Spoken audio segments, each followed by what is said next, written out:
Part 86. Alien Relic Hunter. Author, Chen-Mi-san. Chapter 885. 30 seconds. It's too late. I can't wait that long, Yeager gritted his teeth and said, is there no other way? Didn't you say that you made the circuit system of this machine? Isn't there any emergency? Is there a backdoor for restarting? Yes, but it requires manual operation. As he spoke, Wilson had already unlocked the protective suit, got out of the iron bucket-like protective suit, and reached for a cover on the top of the cockpit plate. But just when Wilson's fingers touched the cover, his body seemed to have been hit hard, and he was instantly bounced back to the seat. His whole body twitched a few times, and then stopped moving. What's wrong with you? Hello, Yeager subconsciously reached out to pull Wilson, but when he turned his head, he happened to catch a glimpse of the screen on the side of the seat used to monitor vital signs, life. The physical sign monitoring equipment was not connected to the mecha, so it was not affected by the electric shock and was still working normally. But Wilson's heart rate shown above is 0, and the electrocardiogram is also a straight line. Wilson's heart went into cardiac arrest. Yeager seemed to realize something, and turned to look at Wilson's fingers that had just touched the cover. The front ends of those fingers were burnt black, and the nails even looked carbonized and cracked. It's high-voltage electricity, Yeager reacted instantly. The electric shock from the giant eel in the deep sea had completely destroyed the insulating protective layer of the body. The only reason Yeager was not electrocuted was because of this piece of equipment on his body that he thought was completely a deep diving suit that offers little protection. This high-voltage electricity is only transient and will soon be conducted away by the sea water. As long as Wilson slows down for a few seconds to touch the metal cover, he will not get an electric shock, but nothing can be said now. It's too late. Yeager took a deep breath, his expression looking a little dull. Although Wilson's heart stopped beating, Yeager did not think he was dead. Coma and shock are very common symptoms after an electric shock. If rescue can be carried out immediately at this time, even if it is just emergency cardiopulmonary resuscitation, there is a chance to save him. But the problem is that they have neither the conditions nor the time now. Before Yeager stretched out his hand to reach Wilson, there was a muffled boom sound outside, and the entire cockpit tipped to one side. The cockpit could no longer maintain balance, which meant that it was necessary to adjust the balancing suspension device has been damaged, and all the anchors that fixed the mecha's footsteps have been broken. Despair surged in Yeager's heart, and he retracted his hand. There was no point in rescuing Wilson at this time. Even if he could be saved, there would only be a few minutes left for the two of them. Boom. There was another muffled sound, and the entire cockpit shook violently. An extremely obvious depression appeared on the inner wall of the cockpit, and a display screen originally installed in that place was directly broken into several pieces. Wilson, who lost the restraints of his deep diving suit, was thrown up, flew past Yeager, and hit the other side of the cockpit. His head was suddenly bloody, and even the gray-white brain could be vaguely seen. 30 seconds should have come. Why hasn't the operating system restarted automatically? Yeager shook the joystick in vain, but the machine did not respond at all, and the screen remained dark. Move. Why don't you move? Yeager roared. Even if you can't move, at least let me detonate the torpedo. But just when Yeager fell into despair, a clear beep sound suddenly came from his ears. He couldn't help but turn his head and look in the direction of the sound. It was Wilson's vital signs monitoring equipment. Although Wilson was no longer in the seat, the device's sensor patch was still attached to his body. The heart rate that had originally returned to 0 was gradually rising. Yeager wiped his eyes in disbelief. Although he could only hear the beep of the machine, he vaguely seemed to be able to hear it. The sound of a heart beating in Wilson's chest. The electrocardiogram, which was originally a straight line, also fluctuated again. Alive, Yeager looked stunned. even temporarily forgetting that the two of them were still in danger.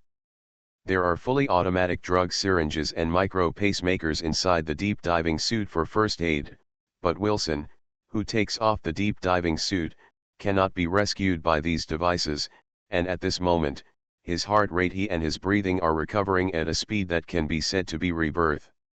This can only be described as a medical miracle. How is this possible? Yeager turned his head again. Wilson's body was curled up in a corner of the cockpit in a weird posture. His head was torn apart by the impact, and even his skull had big bruises. A wide range of comminuted fractures. If Wilson still had a chance to be rescued after being electrocuted, then after hitting the wall, he was already dead in Yeager's heart. With this kind of injury, even if the heart has not stopped, the military doctors on the battlefield will only shake their heads and sigh when they see it, and leave precious medicine and rescue opportunities to other wounded people. The brain has always been the most vulnerable part of human beings. The current cyborg prosthetic technology is extremely advanced. Even if the heart is damaged, as long as the brain tissue is properly preserved and not necrotic due to lack of oxygen and suffocation, an artificial heart can still be used. The injured came back to life. But if the damaged part is the brain, then even the most awesome prosthetist will be helpless. After all, artificial brains have yet to be developed. The brain and brain matter are all splashed out, so he shouldn't be able to survive, right? Yeager muttered in his heart. Maybe Wilson is a high-level enhanced person, his body's vitality is very tenacious, his heart revives on its own and is making a final struggle? Even if his heart has recovered, he shouldn't be able to wake up, right? What Yeager didn't expect was that the slap in the face came so quickly. As the number symbolizing the heart rate on the screen gradually climbed above 60, a dry moan came from Wilson's throat, and his originally motionless body started to twitch. This is impossible. Yeager's eyes widened and he shook his head mechanically. The control system that should have been restored did not recover, and the body that should have moved did not move, but the person who should have been completely dead came back to life. Is there anything more incredible than this? But this unbelievable thing was happening right in front of Yeager's eyes. Wilson held onto the inner wall of the cockpit with his hands and slowly climbed up. He turned around and looked at Yeager with his cybernetic eye. His other normal eye could no longer be opened and was red. The blood was continuously overflowing from the slits of his eyes and dripping along the contours of his cheeks. Are you still alive? Yeager opened and closed his upper and lower lips a few times and asked a question that seemed a bit stupid. Still alive, Wilson said solemnly. He staggered a step forward and tried to return to his seat. But at this time, the deep-sea giant eel outside launched another attack on Zakokkai. Amid the shock, Wilson lost his balance again and sat down on the ground. Is your head okay? Yeager's eyes were fixed on the wound on Wilson's head.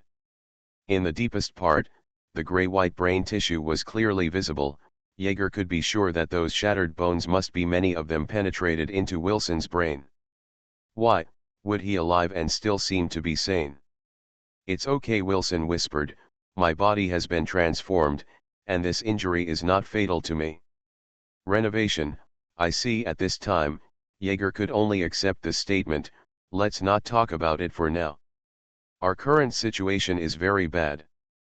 The body is probably off the ground, and the cockpit is ready at any time.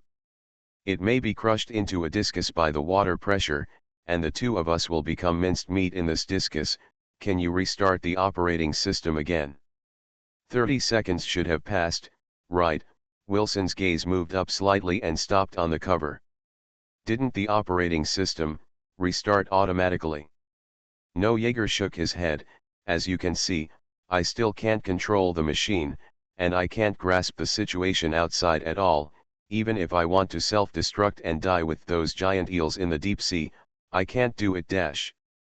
Before the word arrive of can't be done was uttered, the machine suffered another heavy blow. Yeager bit his tongue hard, and the blood splattered on the inside of the helmet mask. Yeager gasped in pain, and he almost bit off his tongue. He almost bit his tongue and committed suicide. Wilson's condition was not much better either. A steel pipe broke off from nowhere and penetrated his lower abdomen, but compared with the wound on his head, the steel pipe inserted into his stomach was as thick as a handful. It can only be regarded as a minor injury. Wilson looked down at his abdomen. The dark red blood stains on his clothes were spreading and spreading. As his breathing affected the muscles of his chest and abdomen, the blood stains spread faster and faster. Damn it, him, Jaeger cursed inarticulately. Just hold on, I'll get the medical kit right away. Jaeger pulled out the medical kit that was stuffed under the seat with great difficulty and opened the lid.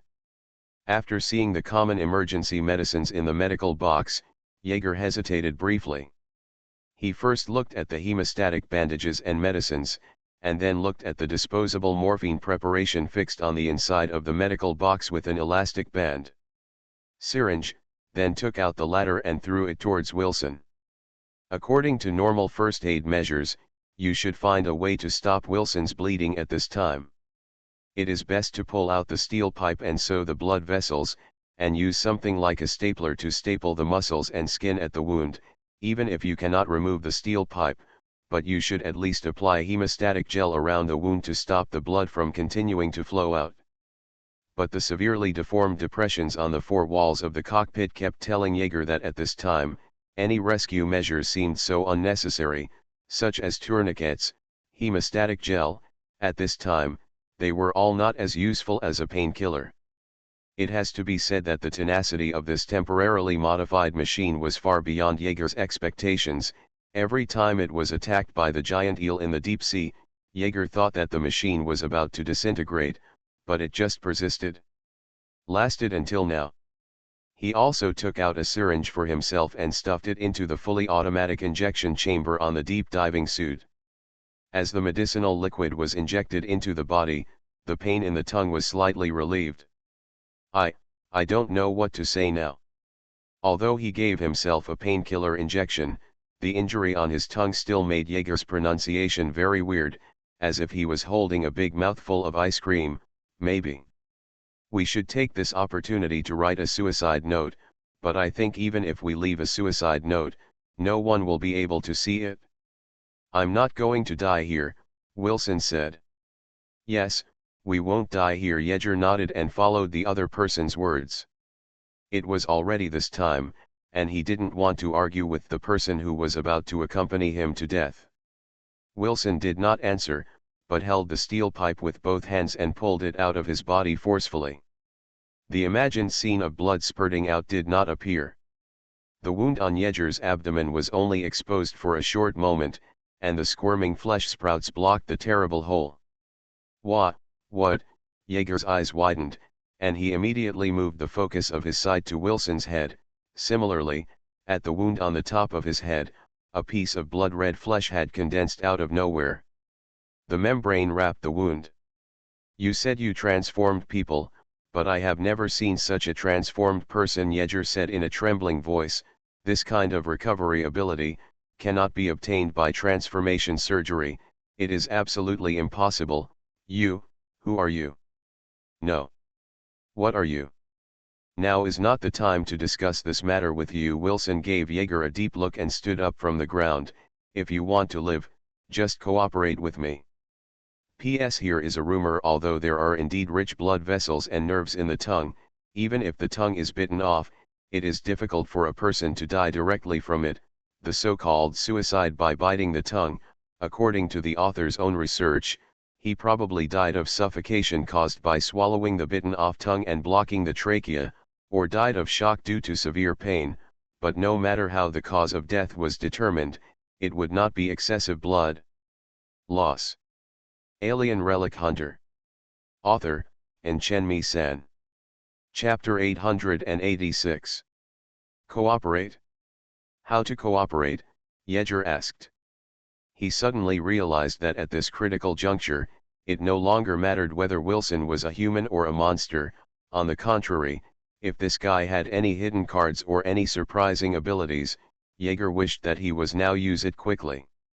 Even if a tentacle came out of Wilson's mouth, it would be nothing to worry about. As long as he can restart this damn machine, he can only successfully detonate those torpedoes. I don't mean to let you perish together with those giant deep-sea eels outside, Wilson said in a deep voice. As long as you do what I say, we can all survive. Tell me what to do first, Jaeger asked. No one is not afraid of death, even if Jaeger lost the will to live after Hans was killed. As long as anyone can see a glimmer of life in a certain death situation, the biological survival instinct will prompt him to move towards this glimmer of dawn. Comes closer, reach out your hand. No matter how credible Wilson's words are, let's just be a dead horse at this time, Jaeger thought. I will restart the control system of the body later, and then activate the hidden energy.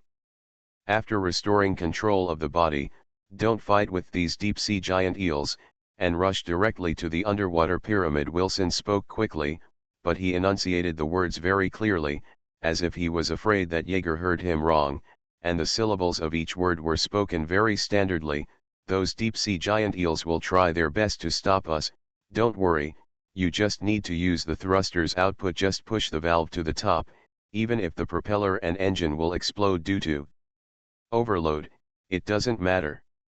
As long as we can enter that pyramid, we can survive, do you understand? Jaeger nodded. He was about to ask why Wilson was sure that he would survive after entering the underwater pyramid, but Wilson seemed to see through his thoughts and immediately added, time is running out, don't ask any more, wait until it is safe, I will tell you whatever you want to know. After saying that, Wilson took off the cover and put his right hand in. Jaeger didn't know what he had done. He only heard a piercing siren, and then all the extinguished screens lit up. It's just different from the previous normal operation state. At this time, all the illuminated screens are red, and the numerical bars and UI that were originally used to check the body's status are gone. The only thing that can be seen is the outside. The monitor screen and the three-dimensional scan of the seabed topography downloaded from Yagonactor. Communication with Yagonactor has not been restored. Even though Jaeger didn't know much about these things, he also knew that the system being restarted now was definitely not in a normal state. I can't even see the fuel remaining amount and injection angle of each thruster, Jaeger said urgently. How to control this? It depends on your feeling, Wilson replied. Although there have been some small changes in the control system, all the control circuits are still functioning normally. How you drove it originally is still how you drive it now. You mean you want me to control this machine purely manually without AI assistance? And under this condition, Jaeger asked rhetorically. 13 of the 16 external monitors of Zakok Kai have been destroyed. Of the remaining 3 monitors, only the one on the left front can still transmit external images back, while the other 2, because the light used for illumination was lost, only a dark sea could be seen on the screen. These monitors have infrared thermal sensing modes, but the problem is that whether it is the buildings in the underwater city or the deep-sea giant eels swimming around at high speed, the temperature and seawater are almost the same, and it is impossible to detect them from the thermal imaging images. See the difference? As for the sonar, although it can scan the positions of those deep-sea giant eels, the refresh frequency of the sonar cannot keep up with the moving speed of those deep-sea giant eels. Every time it is refreshed, the scanned position can deviate greatly, let alone it is used for positioning. Even if you want to use it to judge the opponent's movement trajectory, it is difficult to do so. At this time, Zakok Kai was like a blind man. He is still a blind man with all his hands and feet broken and his body covered with injuries. You only need to control the body to move towards the underwater pyramid, Wilson said. You don't need to worry about anything else. Don't worry about anything else. Jaeger was stunned for a moment. He suddenly realized that it seemed that the deep-sea giant eels outside had not attacked Zakok Kai for a while. Did they give up and change their targets, or was it because of some other reasons? He subconsciously glanced at Wilson one more time. Wilson's face was hidden in the shadows. From Jaeger's perspective, he could only vaguely see that his cybernetic eyes were emitting the same red light as the screen. Who is this guy? Jaeger muttered in his heart, but did not ask out loud. He knew that even if he asked now, the other party would not answer. Okay, Jaeger hesitated and carefully pushed the joystick forward, and the machine began to move slowly. The angles of several thruster nozzles had been disrupted. When the Zakokkai moved, it rolled several times in the water before barely adjusting its balance. Thanks to Jaeger being an experienced pilot, without relying on AI assistance and angle monitoring equipment, he adjusted the nozzle to the appropriate angle with just a few knobs and pushed the dilapidated body towards the submarine pyramid. Drifted in the direction. Jaeger originally thought that after the machine started to move, it would be immediately besieged by giant eels in the deep sea, but several minutes passed without any movement from outside. Those deep-sea giant eels that were frantically besieging Zakokkai not long ago seemed to have disappeared at this time. Even what Wilson said about the giant eels in the deep sea will try their best to prevent us from approaching the pyramid did not appear. Jaeger looked at the sonar display. The light spots symbolizing the giant eels in the deep sea had disappeared, and only the motionless building remains were left around the machine. The underwater city once again fell into eerie silence. Where are those deep-sea giant eels? Where have they gone? Jaeger couldn't help but ask. Wilson turned his head and glanced at Jaeger.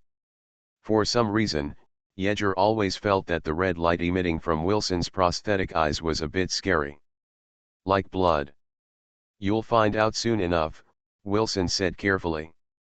It didn't take long for Jaeger to figure out what Wilson meant when he said, "You'll find out soon enough." Although Zakokkai has not yet approached the underwater pyramid, the dense spots of light displayed on the sonar are enough to make people feel numb. Dozens, no, there should be hundreds of deep-sea giant eels hovering around the underwater pyramid. It's like a gregarious beast guarding its lair. What are they doing? Jaeger took a deep breath and asked. It is the duty of these biological weapons to protect the ruins, Wilson said calmly. They are just performing the task set by the manufacturer. Biological weapons. Manufacturer, Jaeger raised his eyebrows. Are you saying that these deep-sea giant eels were all made by the Alpha people? Are they not indigenous creatures that evolved naturally on Alpha Planet? Ha! Wilson suddenly let out a contemptuous laugh. Indigenous creatures on Alpha Planet? The only indigenous creatures on Alpha Planet are the Alpha people. Except for them and foreign species such as prehistoric species, all creatures are the guinea pigs created by the Alphas, the guinea pigs creating guinea pigs. Every time I think about it, I find it very ironic. How do you know these things? Although Jaeger felt a little confused after hearing Wilson's words, he knew very well that these things were obviously not owned by an ordinary fitter from the engineering department of the God Hunting Group. Know the qualifications.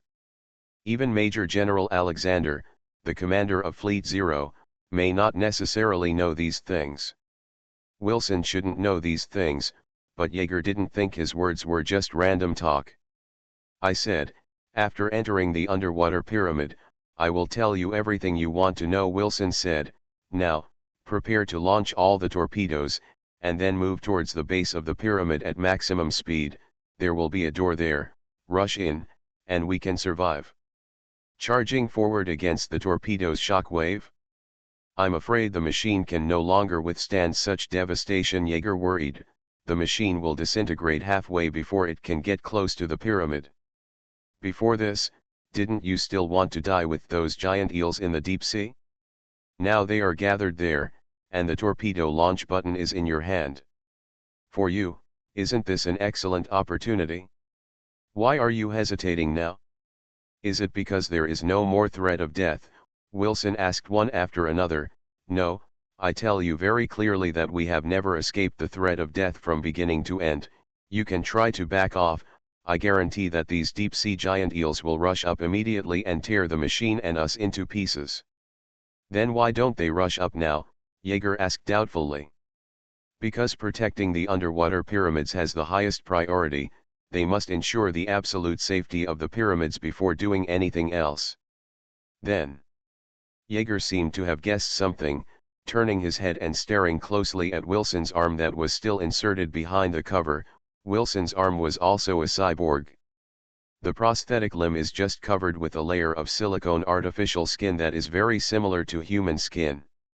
Yes, I just restarted the control system of the body and launched 3 torpedoes in the direction of the submarine pyramid. The submarine pyramid was attacked, and these deep-sea giant eels had to go back to defend this highest priority first target, until the threat is resolved. No wonder, so, we can only move forward, not retreat, right? Yeager took a deep breath and pushed open the safety cover of the torpedo launch button with his thumb. Yes, Wilson said solemnly. One more question, why do you want me to pilot the aircraft? Since you can launch torpedoes, you should also be able to control this aircraft through those control circuits, right? Yeager shook the joystick in his hand hard. Asked the doubts in his heart. Directly connecting this level of prosthesis to the mech's control circuit requires processing a large amount of data, which puts too much load on the brain, Wilson said. Only then did Yeager notice that Wilson's nasal cavity was constantly filled with sticky substance. Blood flowed from his nose and dripped onto the console directly below. Even that outrageous recovery ability is useless. It's useless, Wilson shook his head. It's time to move forward.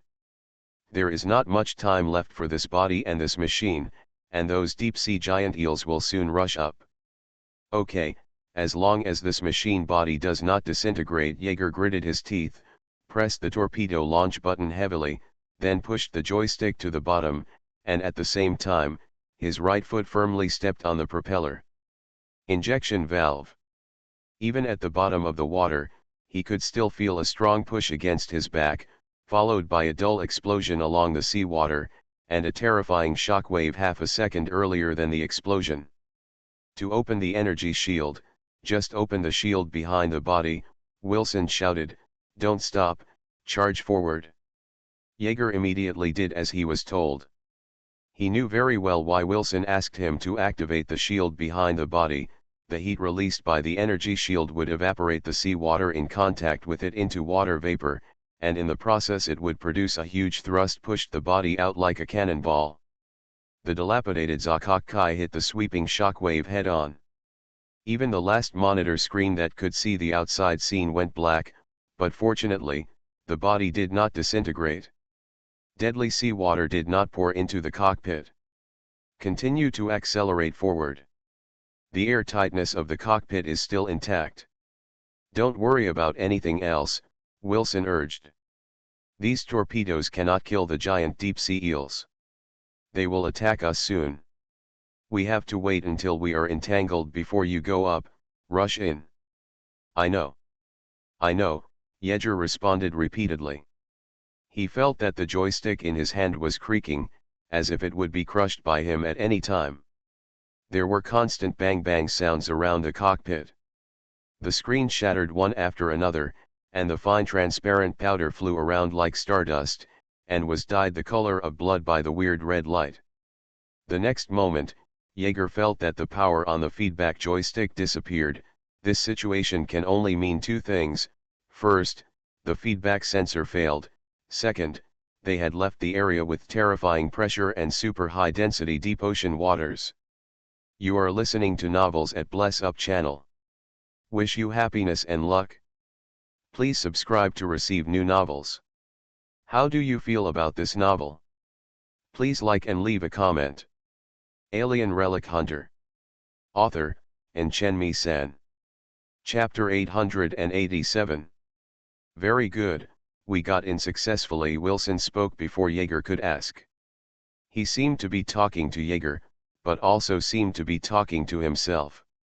He pulled out the cyborg prosthetic leg and reached for the emergency escape hatch on the top of the cockpit. Wait a minute, Yeager quickly stopped him. If we are still in the water, we will all die if we open the hatch.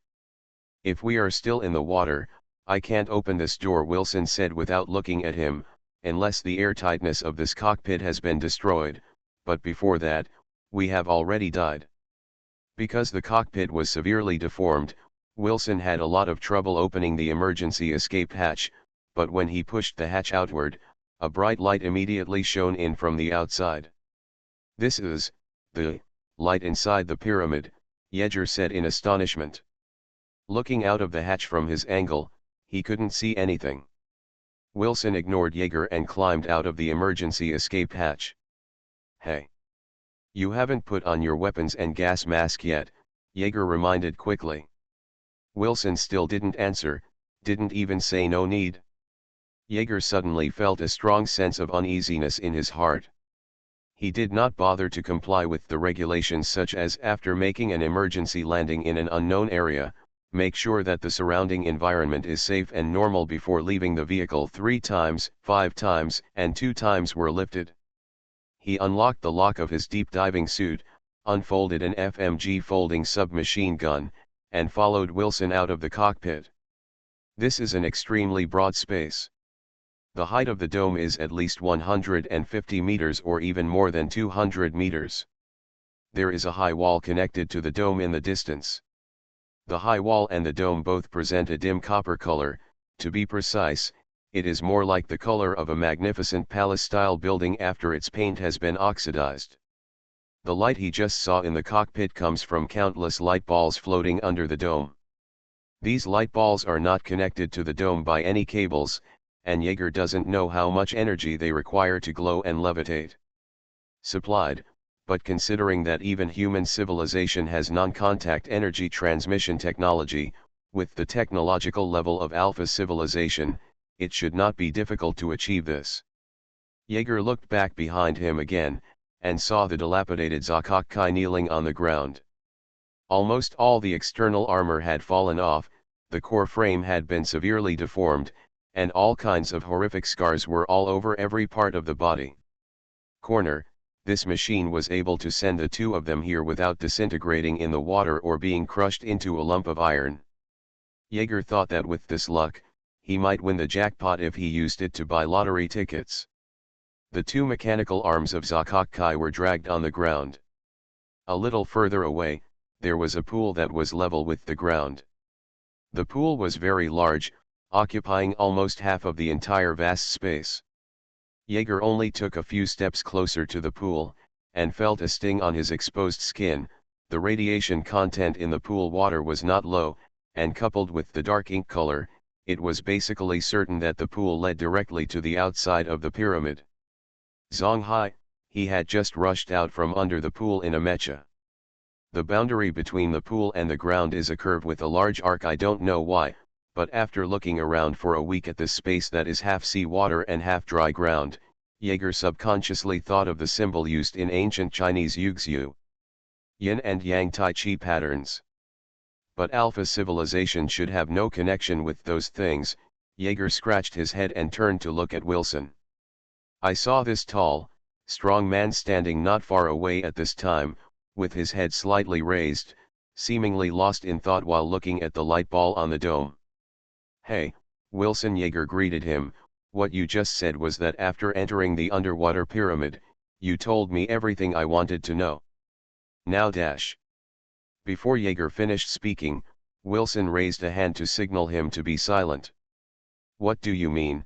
You are just saying this to yourself. Yeager suddenly felt a strong palpitation in his heart. He subconsciously jumped back. The next moment, several seemingly soft lights hit the place where he was standing. Yeager's eyes widened. He wanted to ask questions out loud, but his reason made him close his mouth tightly and swallowed all those doubts. These seemingly soft lights actually have extremely terrifying lethality.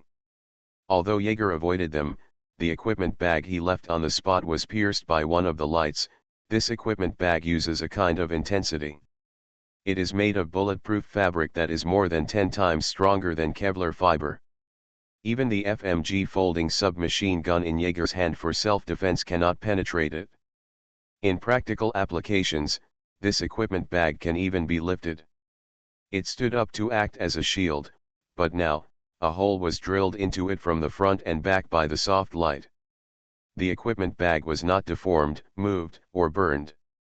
The soft light melted away the tough bulletproof fabric silently, and even the metal equipment stuffed inside could not stop it.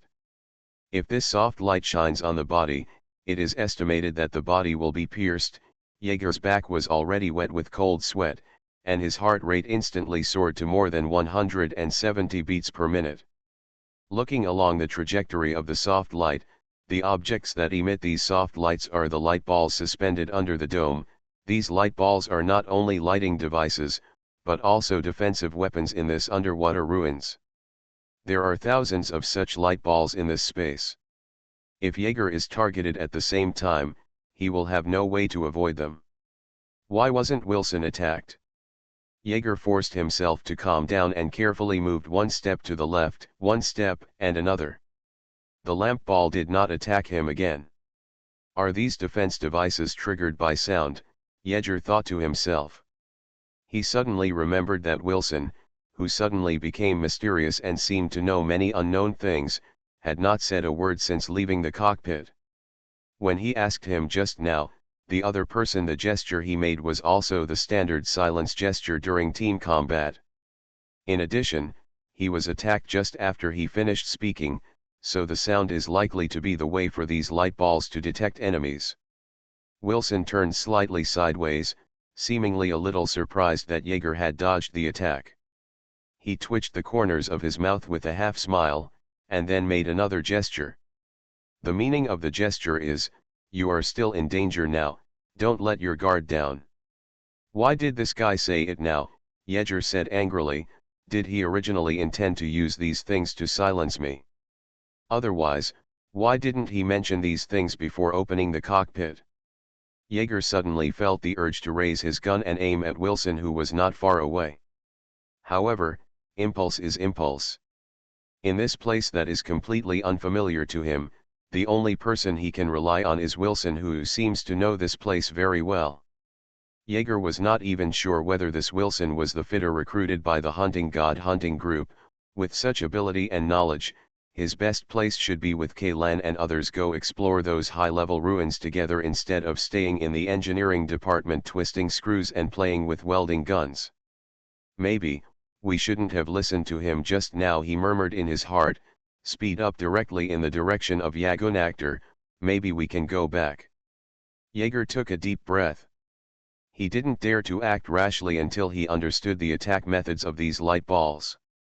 Only a few light balls had attacked him just now. With his ability to sense danger, he avoided it narrowly, but if there were more activated light balls, there would inevitably be holes in his body. The only thing he can do now is to carefully observe Wilson's actions, and then imitate him and follow him. Wilson took out a paper notepad from his coat pocket, a pencil popped out of his cybernetic prosthesis, and started writing and drawing on the paper. What are you doing? Taking notes, sketching, or calculating? Jaeger was full of doubts, but from this angle he couldn't see what Wilson was writing and drawing on the paper, and he didn't dare to ask or say anything. When he got closer, he could only stand there awkwardly, waiting for Wilson's next move. Wilson filled up more than 30 palm-sized notes, then closed the note with satisfaction and strode towards the high wall in the distance. His steps were careless, and the hard soles of his work boots made a clicking sound on the metal ground, which was particularly loud in this empty environment. Jaeger immediately wanted to remind him that if he made a sound, he would be attacked by the light ball, but when he thought that speaking would have the same effect, he still stretched out his hand to cover his mouth, staring at the person who was walking further and further away. Wilson. Wilson's footsteps were still loud, but no light ball attacked him. What's going on? Jaeger was stunned. Is my guess wrong? These light balls don't lock onto their targets by sound. He thought for a moment, then took out a spare magazine from his pocket and threw it into the distance. Crack, the engineering plastic magazine fell to the ground with a crisp sound, but again, it was not attacked. It's not the sound. At least not all sounds will attract attacks. After thinking about this, Jaeger took courage and walked forward, and then walked faster and faster. In the end, he started jogging all the way and caught up with Wilson.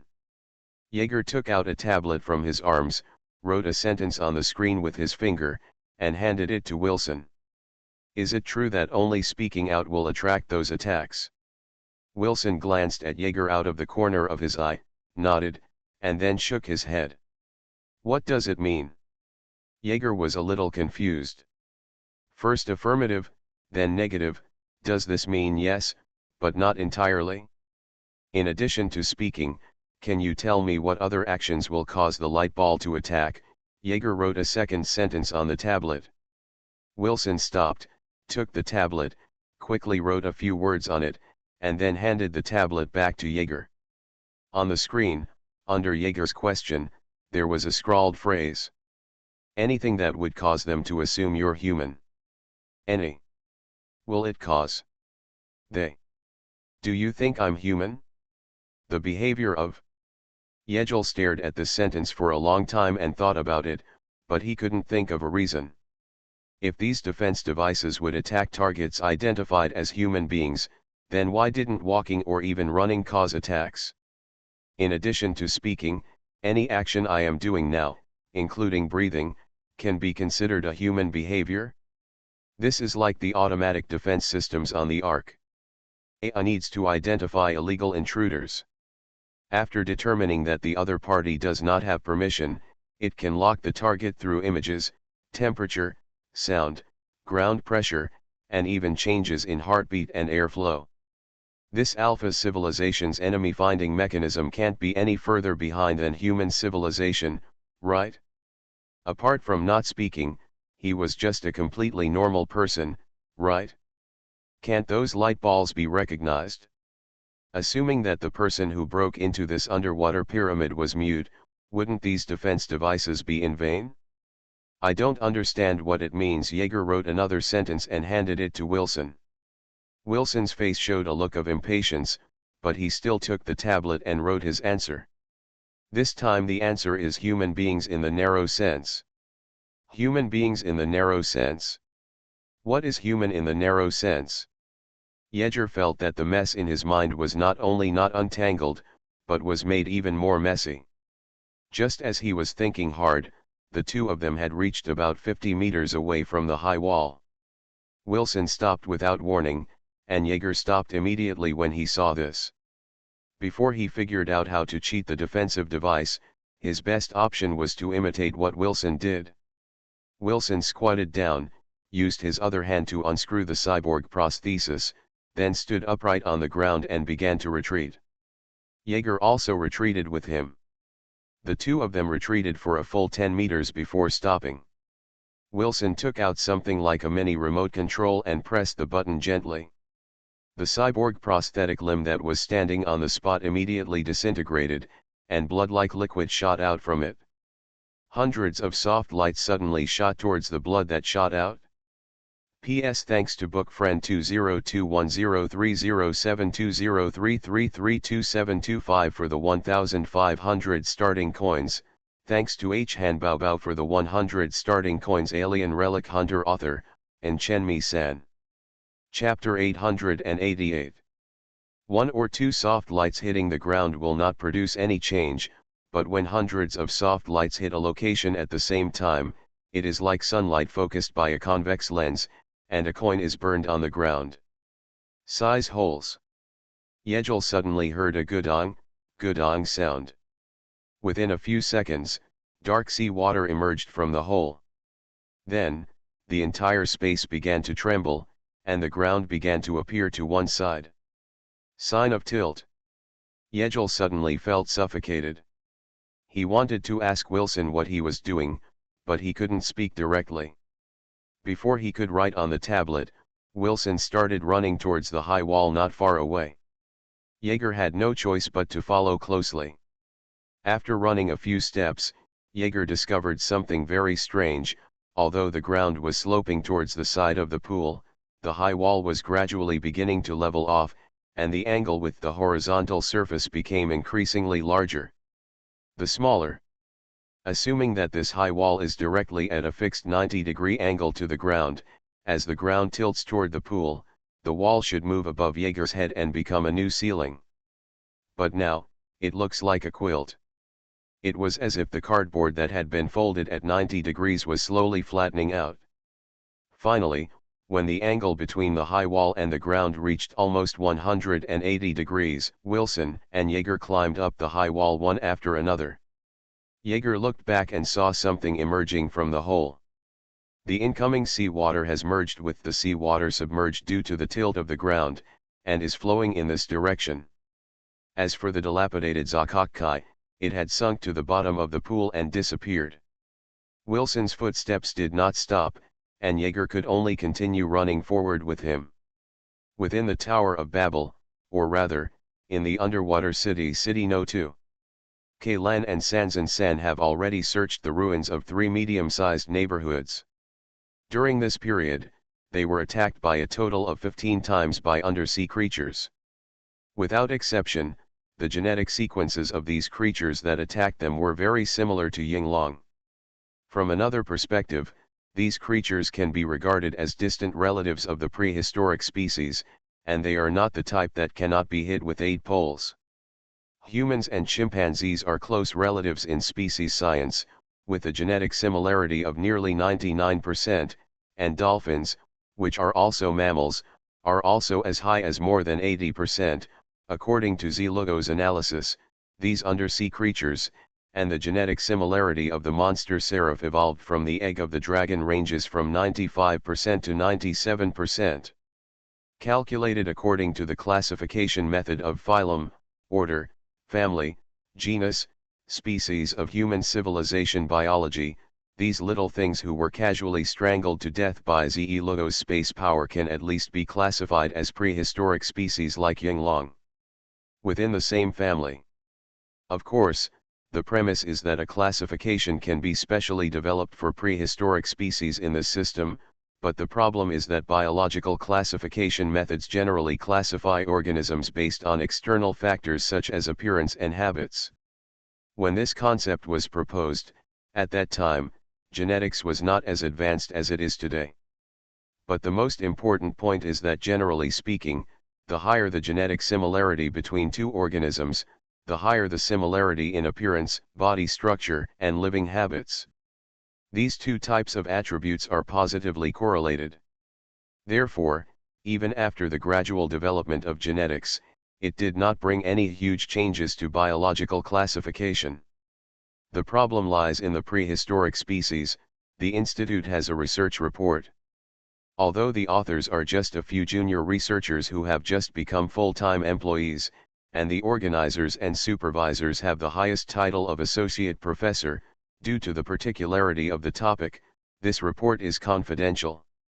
The level is not low. Kailan accidentally caught a glimpse of it while searching for information after he became a formal member of the Undead Crew Club. There is not much content in the report. I don't know whether it is due to insufficient research or interference from external factors. The content of the report also seems a bit vague. In short, it can be summed up in one sentence: existing, known, and can be done. The genetic sequences of all prehistoric species with observable biological tissues are highly similar. Kailan knew very well what it meant when a researcher said the words highly similar. The genetic relationship between prehistoric species and prehistoric species may be closer than that between humans and chimpanzees. But this report was not made public in the end, and it was not even published on the Institute's internal public website. This is nothing.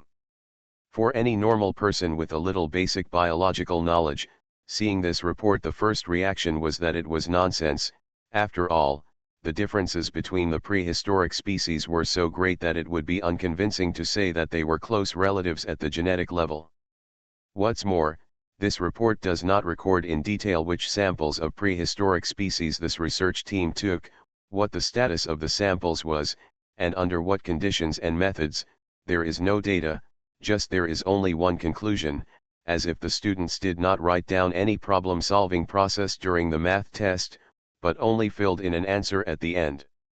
Even if the answer is correct, it will still make people feel unconvincing, not to mention. The answer given by the Research Institute team is like writing 3 after a question about how much 1 plus 1 equals. But after reading this report, Kailan couldn't help but think of a story that once appeared in ancient Chinese myths and legends.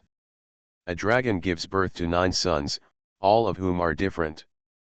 Perhaps, these prehistoric species are really the same species, maybe.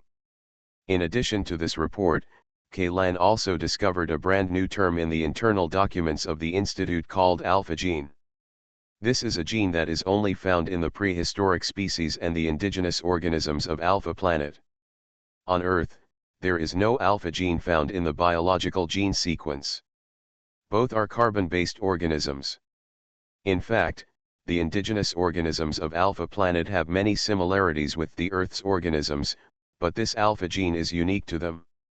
There are many people who have tried to hybridize the indigenous creatures on Alpha Planet with the creatures on Earth. The vast majority of people have failed, and there are only a few successful examples. But these successful examples have one thing in common, that is, the newly born there is no alpha gene in the genetic sequence of hybrid species. As long as there is an alpha gene in the gene sequence, the fertilized egg cannot even form an embryo. The only pity is that the Research Institute failed to obtain genetic samples of alpha people, so it is impossible to determine whether the alpha gene exists in alpha people. In addition, the symbiote experiment was completely under the control of the Undead Crew Association, and the Institute was not allowed to intervene. Therefore, the Institute was unable to make any breakthrough progress in the research of alpha gene. Kaylan didn't even know if this alpha gene existed in his body. There is another short paper on the alpha gene. The general idea of the article is that the alpha gene comes from the prehistoric species. The alpha gene accounts for a very high proportion of the genetic sequence of the prehistoric species. As for why the alphas the indigenous creatures on the planet will more or less carry some alpha genes because the ecology of this planet has been permanently polluted by prehistoric species. According to the point of view of this article, the alpha gene named after the planet is not actually a native thing on Alpha Planet, but an outsider. Kaylan also remembered one thing. For tens of thousands of years, the indigenous creatures on Alpha Planet had not shown any obvious signs of evolution or mutation, as if their genes had been locked. For this reason, there was once a saying that Alpha is actually a large biological testing ground. Now that I think about it, this seemingly absurd statement seems to have some truth to it. What about Alpha civilization? Assuming this statement is correct, what role do they play in it?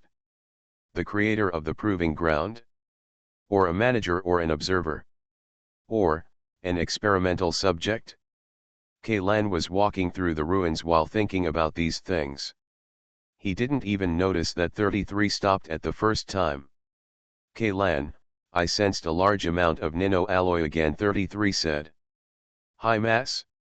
Could it be the scattered parts of those modified battleships again? Kaylan asked. No, it's much bigger than that, unless the entire battleship sinks here. 33 shook his head, his facial muscles tightened, and there was a hint of excitement and tension in his eyes. Look. Could it be that the main body of a Gen high-class cruiser sank here? Kaylan was stunned for a moment, looked around, and then said, with the scale of this ruins, there is no way a cruiser can be buried, right? Unless you first remove the ruins, dig a hole under the ruins, bury the wreckage of the cruiser in it, then fill the hole, and finally move the removed ruins back to the original place. This kind of thing feels ridiculous even when I think about it. Where? Kaylan simply stopped thinking about these possibilities and asked directly. Seeing is better than hearing 100 times. No matter how many thoughts you have in your mind, it is better to dig it out and see the real thing. It's at 12 o'clock from where I'm standing, 35 meters away.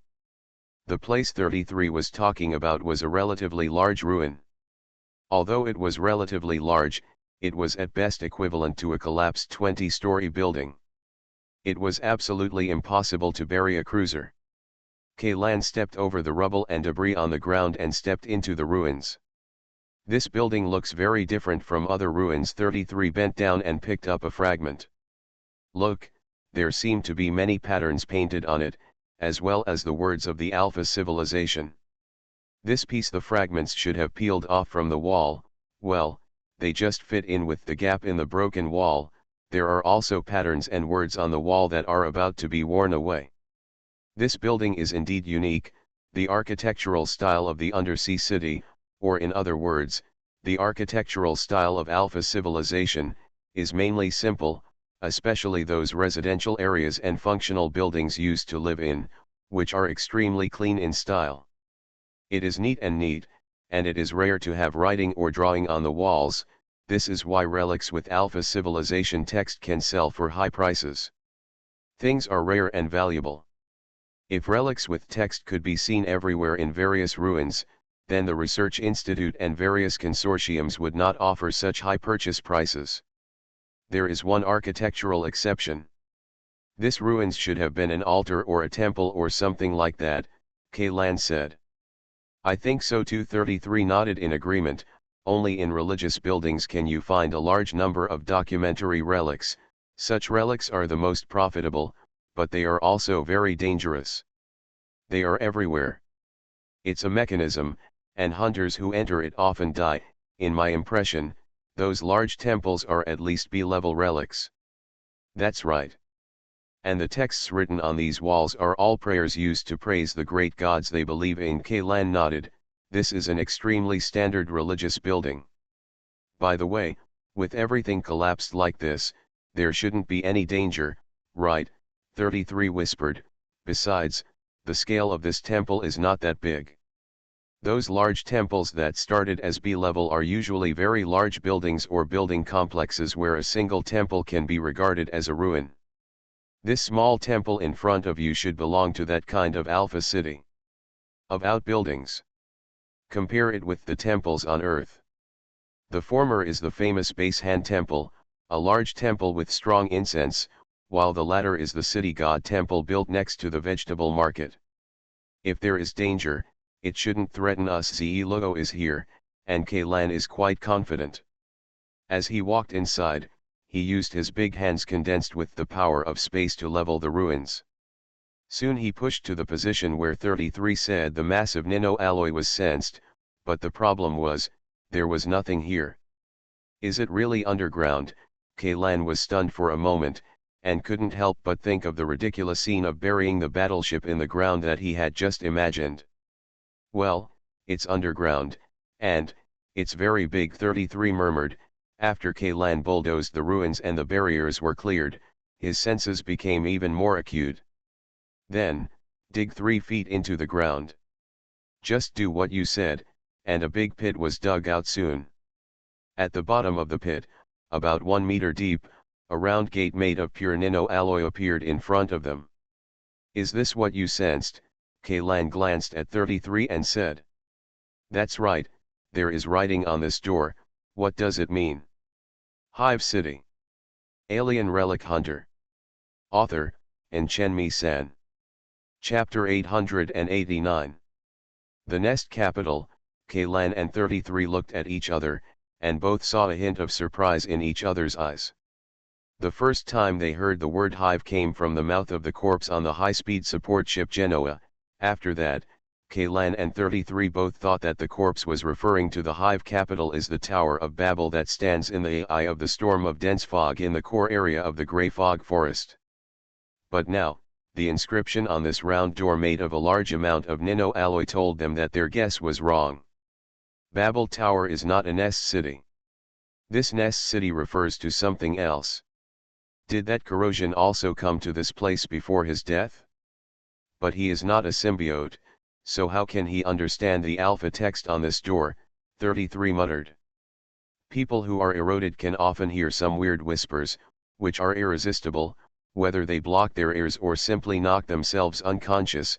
The whispers will also appear in dreams. Kaylan explained, part of this information comes from the memory fragments unlocked deep in his mind, and part of it comes from his own personal experience. Most of these whispers are meaningless whispers, but they also contain some forbidden knowledge. This knowledge it is both precious and dangerous. It may also contain the interpretation method of Alpha civilization's language and writing. Damn, 33 cursed in a low voice. The last time I dreamed, I seemed to have dreamed that there was a voice whispering something in my ear, but in the dream I couldn't see it no matter how I turned my head. As for the person who spoke, I couldn't reach out to grab it. As for what it said, I forgot it after I woke up. The only thing I haven't forgotten is that I can be sure that in the dream, I could hear every word it said clearly. 33 tapped the top of his helmet irritably and smacked his lips. Tisk. That feeling is as if you know that there is an itchy spot on your back, but you can't scratch it no matter how you reach out. It's so uncomfortable that I'm going to die. I understand this feeling, Kaylan nodded. It was uncomfortable to say that there were so many memory fragments sealed in his head. Many things could make Kaylan feel familiar, but he couldn't remember them. That's the most uncomfortable thing. If it were a patient with severe obsessive-compulsive disorder, he would probably have been driven to death long ago. Fortunately, Kaylan has gradually become accustomed to this feeling. Don't think about those things. Sometimes, forgetting is the best way to protect yourself, Kaylan said. At least, you haven't grown any strange tentacles or anything like that yet. That's right. 33 pointed at the circular metal door on the ground. By the way, behind this door is, what kind of hive? Probably, Kaylan nodded. What made him even more confused was the corroded skeleton and how Rooney and others arrived at the undersea city. Although the water pressure in this place is not as high as the undersea city is 3,000 meters deep, which is terrifying, but it is enough to crush a living person into a meat pie. Ordinary vehicles cannot dive to this depth at all. If the crews on the Genoa and Shaojiankai could still use the resources on the battleships to piece together and modify some deep diving equipment, then the situation of the 776 Special Forces team made Kaylan even more puzzled. According to normal logic, the 776 Special Forces team should have been sent to the uninhabited island by the teleportation device triggered after completing the blasting mission. There is no problem in itself, but the problem lies in Colin's diary. On page 22 of the diary, there is a sketch of the underwater city giant eye pillar, but with the equipment carried by the 776 Special Forces team, they would never be able to dive to this depth. No. Not necessarily. Kaylan thought about it carefully and roughly summarized 3 possibilities. The first possibility, and the one with the highest probability, is that all members of the 776 Special Forces team were contaminated by him just like the crew on the crashed battleship. The forbidden knowledge they acquired may include with images of the underwater city. For example, I had a nightmare about this stone pillar, and then I drew it in my diary based on my memories. Given the state of mind that Sergeant Collins was in when he wrote his diary, he should not be surprised by what appears in his diary. The probability of the second possibility is not as high as the first one, but it is not low either. Sergeant Collins, or someone in the 776 Special Forces team was contaminated by the corrosive seed cells, or the degree of erosion exceeded the critical value and turned into something. A mutant or corroded corpse that retains some of its sanity. With the physical strength and ability of this monster, it should still be possible to dive to a depth of several hundred meters underwater. As for the third possibility, it has the lowest probability, but Kaylan can't rule it out, especially after experiencing that environmental replacement type of mechanism. Maybe, when Rooney and Collins came to the underwater city No. 2, the ruins of the city were not yet the undersea city. Kaylan feels that his imagination can be more bold. For example, the sea platform carrying this underwater city is actually a man-made lifting platform that can sink the city to the bottom of the sea and allow it to rise to the surface of the sea. Maybe others came here when the city emerged from the sea. This door, to be honest, I have explored so many ruins, and this is the first time I have seen such a large door made of pure nino alloy. 33 sighed. We also saw such a door in the glacier ruins. The style is similar, but the size is much smaller than the one in front of us, Kaylan recalled. There are also a lot of Alpha Civilization words engraved on it. The writing of Alpha Civilization, ever since he knew that Kaylan could read these words that were like a heavenly book to ordinary people, 33 had become extremely sensitive to such clues. On that door, it is written what happened. I can't remember. Kaylan shook his head. At that time, I had not yet acquired the ability to decipher alpha text. Moreover, after seeing those words, I had severe hallucinations in my head, accompanied by a strong headache. So I didn't remember any of the words engraved on the door. But those hallucinations are not entirely correct, because during the subsequent exploration process, I saw something that appeared in the hallucination, the high platform used to place the sarcophagus. Kaylan continued. What a pity. If we could decipher the words on that door, we might be able to get some valuable clues. 33 sighed. The situation at that time did not allow us to make rubbings on the door. Both Laugo and Layton only took photos, but the cameras were damaged in subsequent accidents and the photos were not preserved. As for the original of the door, before the subsequent groups of explorers had time to dismantle it and transport it back to the Ark, the glacier ruins collapsed, revealing a bottomless sinkhole hidden underground. And the door also fell into the abyss under the sinkhole. Can't be found at all. The incident that Kaylan mentioned was naturally referring to the fact that the battleship that rescued them was attacked by a heretic section. Although everyone in the team finally returned to the Ark safely, most of the equipment they originally carried was with the battleship. It turned into ashes under the Death Light cannon. It seems like we can only bite the bullet and cross the river by feeling the stones. 33 shrugged. Crossing the river by feeling for the stones is definitely not a happy thing for relic hunters. In high-level ruins, what you touch is often not a stone, but a sharp dagger, or a bomb that is about to explode, or even something more bizarre and deadly. Since the skeleton knew that something existed in the hive, and thought that we came to the grey mist forest for that thing, it means that it must have entered it. There is a high probability that Hruni and the others have also entered it. Hive City. Even they can escape whole body, so with our configuration, there shouldn't be much danger. Kaylan said. Returning whole body, I don't think so. 33 shook his head. Maybe they became like that because they have been to this place. Then how about I go in by myself and you stay outside? Kaylan glanced at 33. I can ask Ze Logo to create a space for you that is isolated from the sea water, which can at least ensure that you can stay in it for a week. What about a week later? If you don't come back, will I wait here to die? Rather than staying here, I would rather go in with you. 33 smiled, shook his head and said, to be honest, I am worried about life and death. I don't care much anymore. Do you think I'm still afraid of this kind of thing? Okay, let's go together. Kaylan nodded and set his sights on the door that was tightly connected to the surrounding ground. But I really have something to ask you. 33 suddenly said, if I become a monster, please help me just like you helped Emoju, one last time. Kaylan turned his head, looked at him steadily, and then said, okay. I'm not sure whether I can still be rational in that situation, so I'd like to say hello to you first, so as not to prevent you from making a move. 33 smiled again. Okay, let's think about it. How do you open this door? By the way, how did you open the similar nano-alloy door you found in the glacier ruins? That door has a self-service activation device. You can open it by putting energy crystals into the groove. Kaylan said. Tisk. After hearing the 7 words self-service activation device, 33 showed an understanding expression.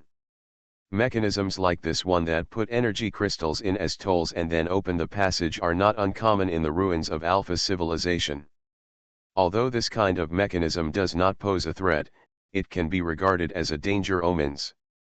Even if the door made of pure nano-alloy is very thick and requires a lot of strength to move it, even if the devices in the ruins have been idle for many years and the energy stored in them has been severely consumed, just opening the door is still enough. You can't use up so many energy crystals. Of the crystals used by hunters to open doors, only a small part of the energy is actually used to open the door, and most of the energy is used to activate other agency.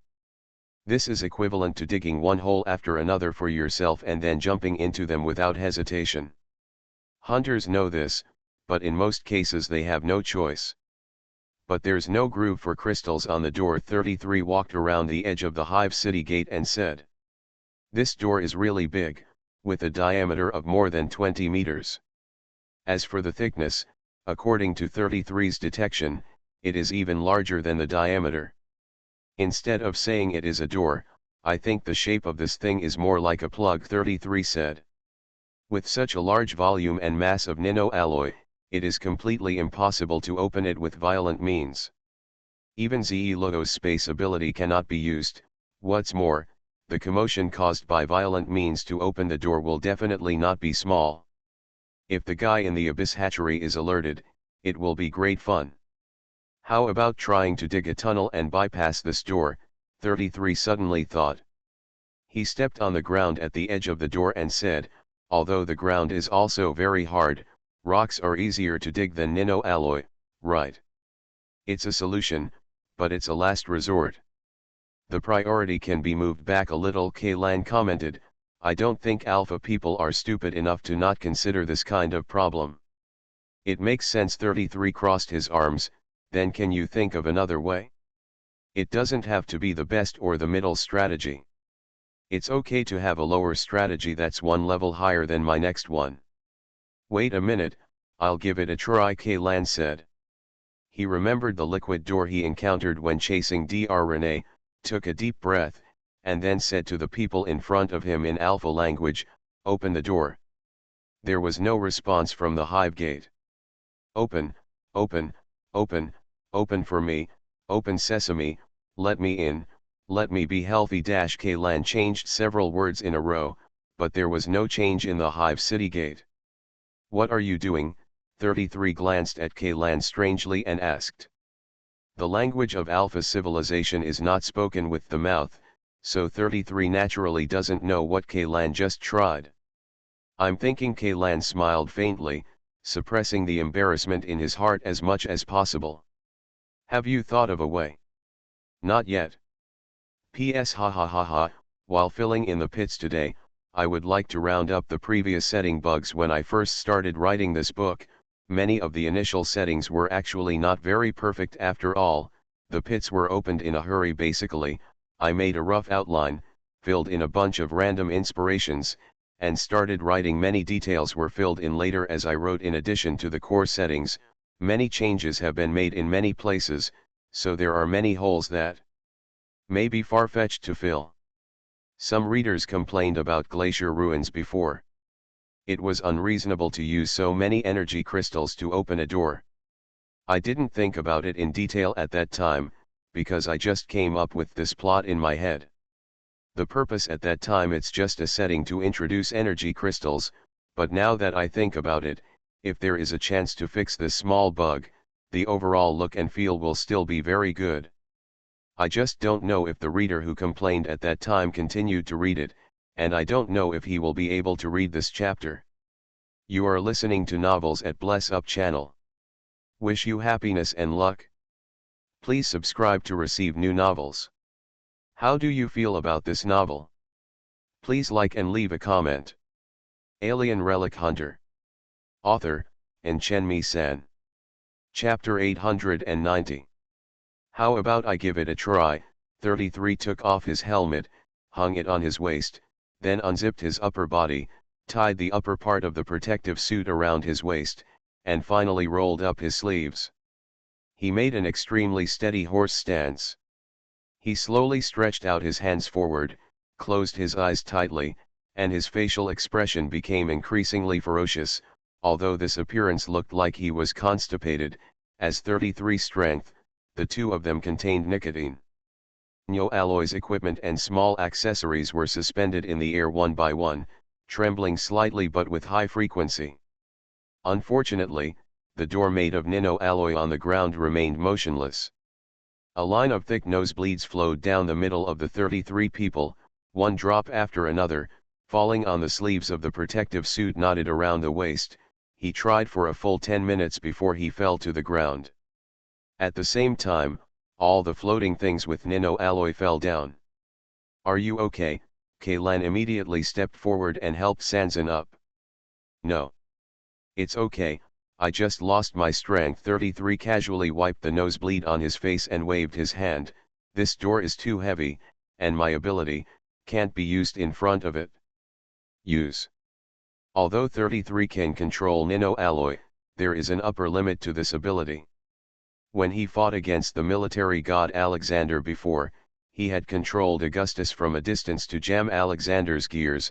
That level was almost the limit of what 33 could do, but this fan in front of him, the door's mass is dozens of times larger than that of Augustus. 33 can't be shaken even if he puts his life on the line. But when he saw the blood dripping from 33's nose, an idea suddenly came to Ian's mind. Not long ago, Lan used his own blood to activate the floor tiles in the core square. In this case, he might as well try again.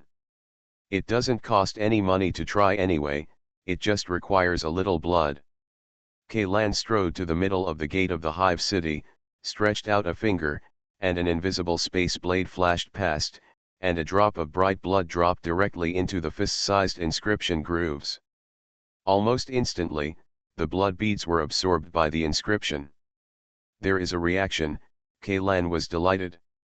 He knew the material properties of nano-alloy very well, and it did not have any ability to absorb liquids. If liquids such as blood were dripped on it, if it could not evaporate, it would remain in its original state. No matter how long it takes, it will not penetrate into the nano-alloy or react with it. Even many high-precision scientific research equipment and components in direct contact with test products are made of nano-alloy, not only because of the high hardness of this alloy, but also because of its extremely high inertness. Ian's drop of blood was obviously not evaporated, and Luo did not find any small gaps or holes in the grooves of the inscription that could not be seen by the naked eye. In other words, this drop of blood could only be absorbed into it. Although Lan didn't know how the Alpha people managed to make a high-density metal like nano-alloy act like a filter that allowed liquid to penetrate easily, it didn't matter. Lan squeezed out a few more drops of blood from his fingers and dropped them on the inscription of the nest. Buzz. There was a numbing sound of metal friction. The nano-alloy gate that was tightly connected to the ground slowly rotated. After a few seconds, it suddenly began to sink at an accelerated speed. Ouch, 33 let out a low cry. I also said, how could this thing be shaped like a bottle stopper? Love is not a door at all, but a lifting platform. After the lifting platform carried the two people down for dozens of meters, a baffle of the same material was moved out from one side of the shaft, sealing the hole that appeared due to the sinking of the lifting platform, and also blocking the outside. Seawater. To be honest, I don't like the feeling of the back road being cut off. 33 raised his head and glanced at the increasingly distant baffle above, but then again, there is seawater everywhere, and there are 4 monsters sleeping in the abyss. The way out is almost a dead end. Lan did not answer the call, but carefully looked at the situation on the 4 walls of the shaft. The descending speed of the lifting platform was actually not very fast, almost the same as the elevator on the Ark, so he did not use the ability to stop and analyze frame by frame. The naked eye alone is enough to take in all the surrounding scenery and things. The section about 200 meters above the shaft is made of high-density rock, and below it is a mechanical structure with a metallic texture. Even if he and San just dug in from the edge of the lifting platform, they would eventually hit these iron bumps. Furthermore, it is not difficult to see that there are a large number of fatal mechanisms buried in these mechanical structures. Although these mechanisms are not activated now, if the two people entered the shaft through irregular means, then these fatal mechanisms are still there. It's hard to say whether it will be as quiet as it is now. The lifting platform is close to the 16 slide rails on the shaft. These slide rails do not adopt a mutually exclusive suspension design. Instead, they adopt a gear set mechanism and the sides of the lifting platform that are extremely primitive and backward for the Alpha civilization. Biting each other, this mechanical structure filled with the smell of lubricating oil and metal rust made Lan feel as if he was not in the ruins of an alien civilization with highly advanced technology, but in an imaginary dieselpunk fantasy world. Inside, the wear marks on the slide rails and gear sets are very obvious, and the edges and corners of the gears have been polished so smooth and round that they can even reflect the shadows of the lifting platform and the two people on the platform. And in places that are out of reach of the gear sets and movable structures, there is a large amount of engine oil that is caked into blocks, covered with dust and various impurities, just like the scale and accumulated in the sewers that have not been maintained for many years. Like corruption. 33 naturally also discovered these irrational things, although as a relic hunter, I should be used to strange things, but I always feel that something is wrong with this place, but I can't tell what is wrong. Generation difference. Kaylan continued, this place, these sophisticated and ingenious but not advanced mechanical structures have a huge technological generation gap with the alpha civilization we are familiar with. Technology difference. 33 frowns slightly.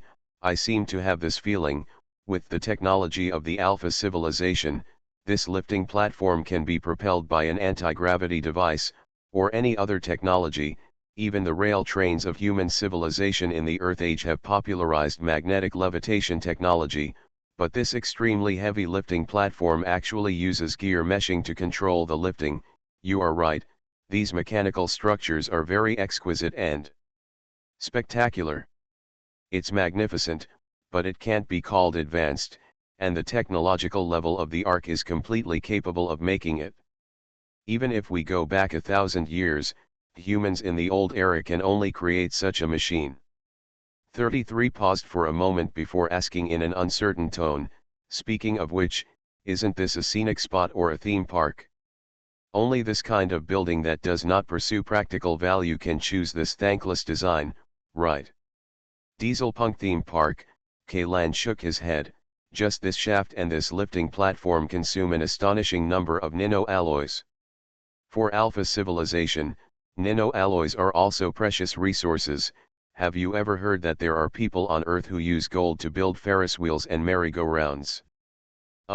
I seem to have heard of such stories. 33 dug his ears with his little finger. For those rich people who are extravagant and lustful, there is nothing they can't do, right? I'm going too far. I'm going too far.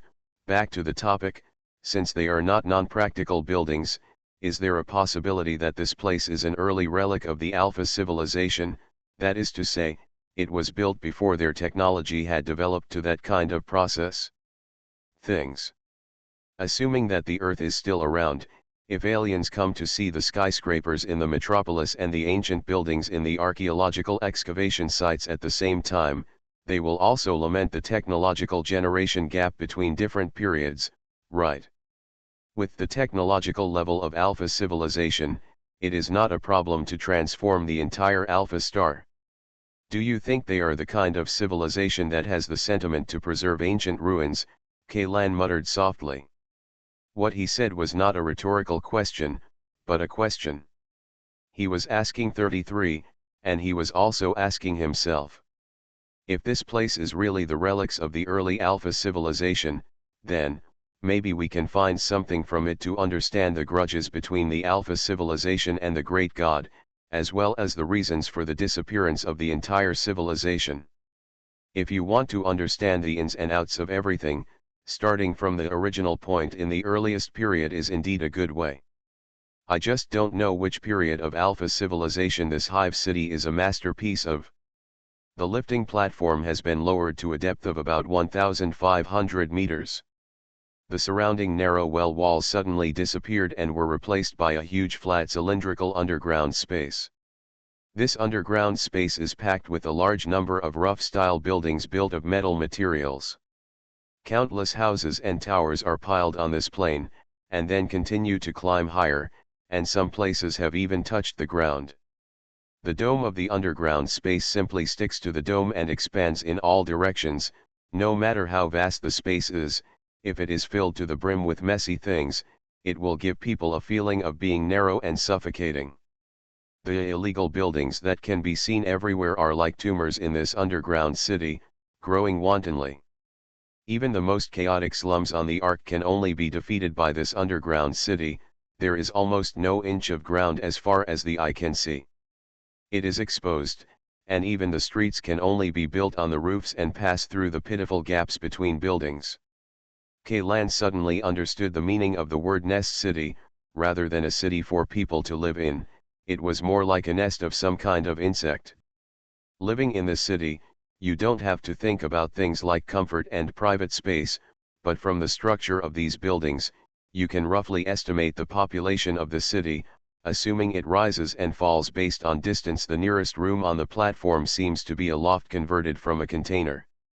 Looking through the open window, you can see that there are 14 pieces of furniture that can barely be called beds. So this underground city is full of people. When full, the population can reach about 16 million to 18 million. For those metropolises on Earth in the old era, this population figure is not an exaggeration, but you must know that those metropolises, even the smallest one, are thousands or even tens of thousands of times the size of this hive city. If we calculate the per capita area without stacked building structures, the residents of the hive city may not even have 0.1 square meters. Even if it is converted into per capita living area, each person living here can only get a small foothold. Kaylan suddenly thought of a metaphor that has long been used in the field of literature: crowded like a sardine can. Even if it's a prison, no, even if it's a place used to keep livestock, the conditions won't be so bad, right? 33 couldn't help but sigh. I originally thought it would be like a sandstone ruined city. The ruins can already be regarded as slums in Alpha City, but compared with this place, it would be an exaggeration to say that the abandoned sandstone city is a high-end residential area. Is the gap between the rich and the poor within Alpha civilization that exaggerated? Kaylan didn't speak. He walked step by step to the edge of the lifting platform and carefully observed the underground city. He had a vague feeling, the architectural style of the city seemed to be closer to the architectural style of human civilization than the Alpha civilization cities on the ground. Not only the architectural style, but also the internal layout of the building and the living facilities, seemed to be very close to human civilization. If this city was populated by humans instead of alphas, he wouldn't feel any sense of disobedience. Kaylan, how much do you know about the social structure of Alpha civilization? 33 turned around and asked. There are very few relevant documents that have been discovered. Even if there are, they are not accessible to me, and I joined the undead crew for too short a time, so I can only pick up important things and consult them as much as possible. There is no way at all. Maybe go through all the inventory in the dark well. Although it's a bit strange, I still want to tell you. There was a look of hesitation on 33's face. Just say it. I don't know why, but I always feel that this hive city is like a shelter. 33 said, although the living conditions on the Ark are now many times better than here, under the circumstances the worst years were actually not much different. I was thinking that after the Ark left the Earth, in the last few hundred years before the Earth was destroyed by the Sun, if humans who could no longer survive on the surface moved underground, they would probably. You will also live in a shelter like this, right? Alien Relic Hunter. Author, Chenmi-san. Chapter 891. Could it be that Alpha Planet encountered some changes, and the Alpha civilization had to move to an underground shelter to survive? 33 continued. Later, the situation improved, and they returned to the surface from the underground again, and built the ruins we see now. In this way, the huge technological generation gap between the two eras can be completely explained. After all, it was already very difficult to survive in the shelter era, let alone it's about developing technology. Could it be that the Alpha civilization also suffered a near annihilation disaster? Could the cause of that disaster be related to the him they later believed in? Kaylan, there is one more thing, have you noticed? 33 said again. The logo's space barrier has been removed. I am not wearing a breathing mask now, but I found that the air in this underground space is completely. It can meet the needs of breathing. There is fresh air flowing in this underground space. Kaylan nodded. This underground city can't even get in the sea water from above. Naturally, the air can't get in by itself. It should be equipped with a ventilation system, air devices or some air purification equipment. I didn't expect that tens of thousands or even hundreds of thousands of years have passed, and these equipment are still running. Speaking of this, Kaylan was suddenly startled. He remembered something. He had previously read some analysis reports on the urban relics left by the Alpha civilization. When studying the living areas of these cities, experts and scholars discovered one thing, and that was the tolerance of the Alpha people to harsh environments. Very strong. Not only are they not afraid of radiation and extreme high and low temperatures, they don't even need much oxygen. There has been a speculation in the academic world that the Alphas may not need to breathe.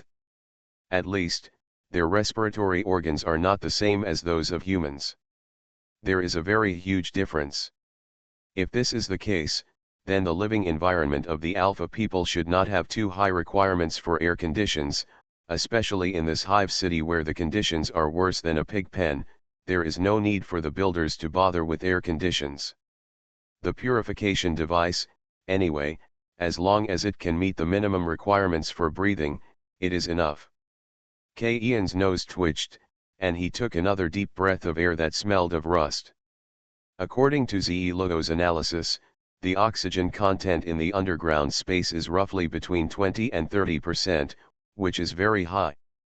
A ratio suitable for human survival. If the oxygen concentration is too low, it is easy to cause suffocation, but if you live in an environment with too high oxygen concentration for a long time, especially if the oxygen concentration exceeds 60%, symptoms of chronic oxygen poisoning will occur. I have to say that compared to most living things, the human body is really picky and fragile. But the air in this place can just meet the picky needs of humans. It is no exaggeration to say that the environment in this closed underground space is more suitable for human survival than 99% of places on the surface of Alpha Planet. Kaylan even thinks that if the Ark is damaged for some reason in the future, or if there is a population explosion in the future, assuming there is still a future, maybe some of the residents of the Ark can be moved to live in this underground city. Although the conditions here are poor, they are still better than in the wilderness where environmental factors are extremely unstable. But one code leads to another. Why would the Alpha people, who have extremely low requirements for air conditions, build such an underground city? Kaylan recalled the appearance of the Alpha remnant seen in the Super Dream video. It was the only Alpha person Kaylan had seen. Judging from the appearance alone, except for the tentacles on the lower body, the upper body of Alpha Man is actually very similar to humans. Even the layout of the facial features is very different. It can't be that the nose-like organ is just a decoration. Or is there another use for it? Kaylan tried to outline the facial outline of the Alpha Man in his memory, but he was a little surprised to find that the harder he tried to recall, the blur the face became in his mind. Later, he could not even figure out what the Alpha Man looked like. I don't even remember what it looked like. The pictures in my memory are like a thick mosaic. What is going on? Kaylan felt a chill running down his spine. Is this my brain's self-protection mechanism? Are those things related to forbidden knowledge? But why didn't this happen when I recalled related things before? The lifting platform continued to descend, and soon it was submerged in the building complex like a growth. Kaylan and San noticed that although the illegal buildings were layer upon layer and dangerous, the ground around the lifting platform was rarely exposed. As if there is an invisible boundary that isolates these buildings, the nearest house to the lifting platform track is more than 30 meters away.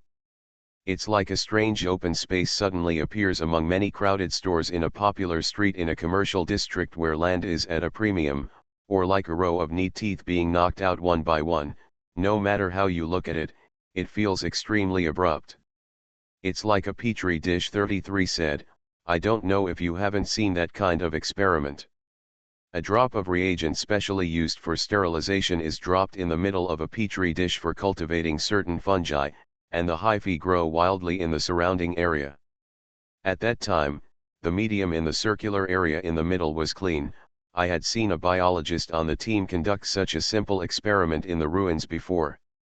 Could it be for safety reasons? 33 asked again. That's why we restrict those buildings from being close to the lifting platform area? But speaking of it, the city has been built like this, and the people who live here probably won't care. What's the safety issue? In my opinion, those stilt buildings supported by a few steel pipes are much more dangerous than places close to the tracks of the lifting platform. Just as 33 was talking to himself, Kaylan suddenly felt his head shake, and a familiar feeling that had not been seen for a long time appeared again. Along with the rising feeling and a buzzing in his ears, a picture that only appeared in his mind overlapped with the reality in front of him. The hive city in the memory fragments was far less densely built than it is now. A circle of shadowy figures guarded the lift platform track in the center of the hive city, and on the periphery, there were another group of people who seemed to be working with them. This circle of figures is fighting against more figures. All the pictures were blurry, without color or sound. It was like watching an antique black and white mime from the old era through a layer of thick fog. But for some reason, Kaylan could completely understand the two groups of figures. What you are doing is as if these things and pictures are separately recorded in your mind. First, it is a textual description, and then it is accompanied by pictures or video materials, a very typical historical document recording mode. The figures in the outer circle want to enter the lifting platform, while the figures in the inner circle want to stop them. Although the number of figures in the outer circle is hundreds of times greater than that in the inner circle, the figures in the inner circle are holding some of the weapons were so powerful that the figures in the outer circle only dared to protest and demonstrate, but did not dare to actually attack the seemingly thin defense circle. Kaylan always felt that the scene seemed familiar.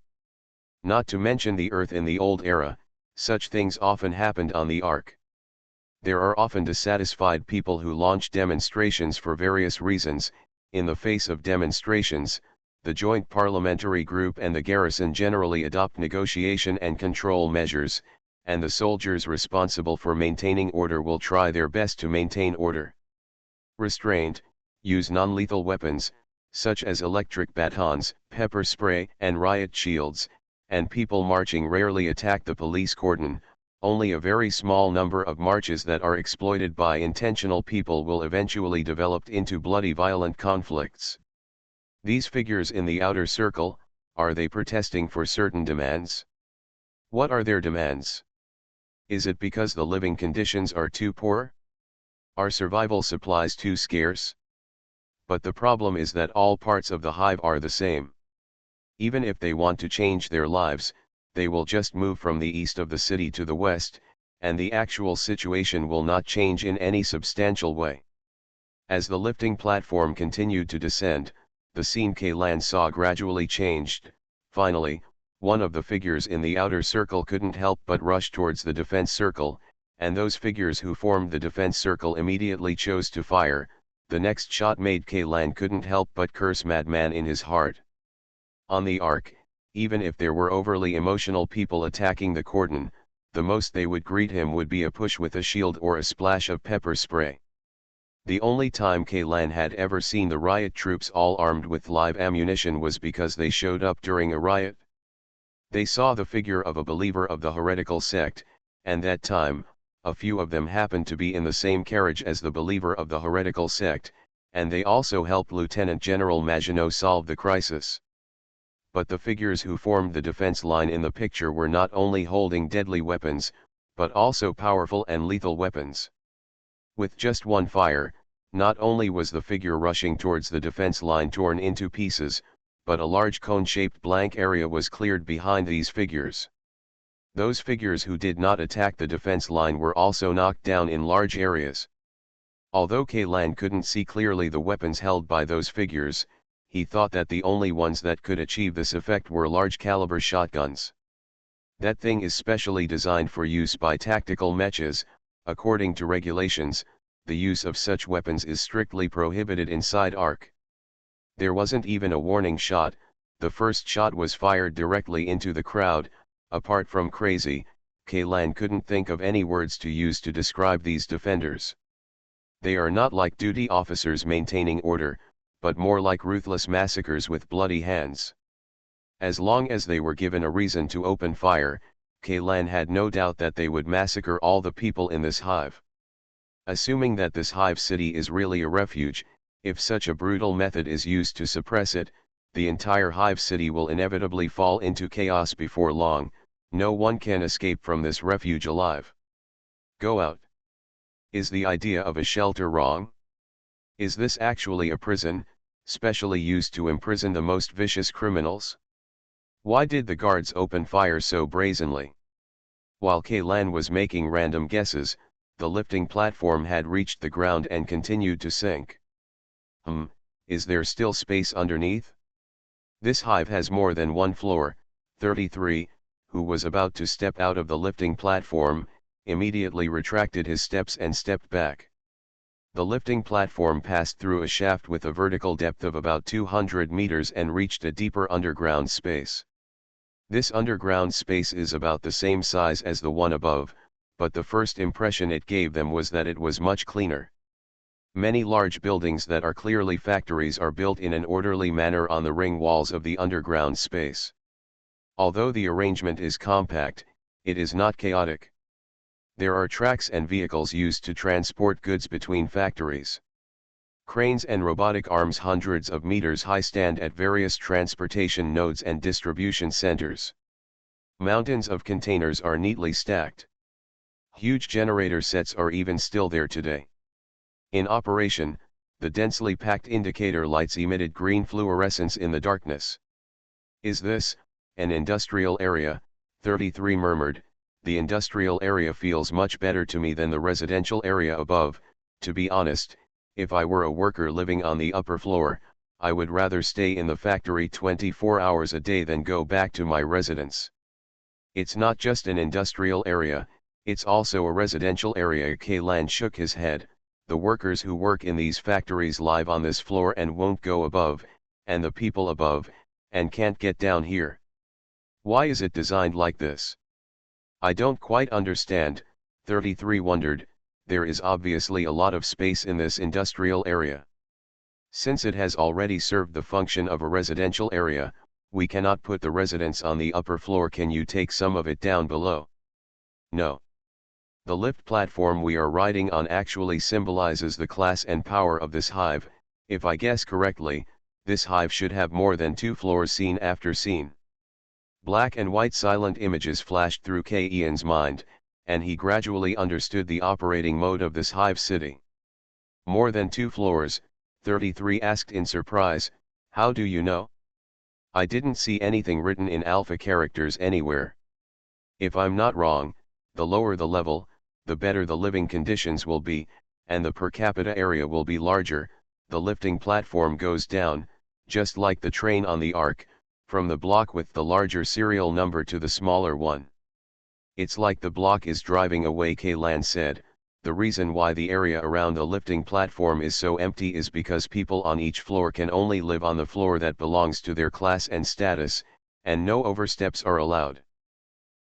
Anyone who breaks this rule will be obliterated by the management class. P.S. Thank you to Master Shiraishi for the 200 starting coins.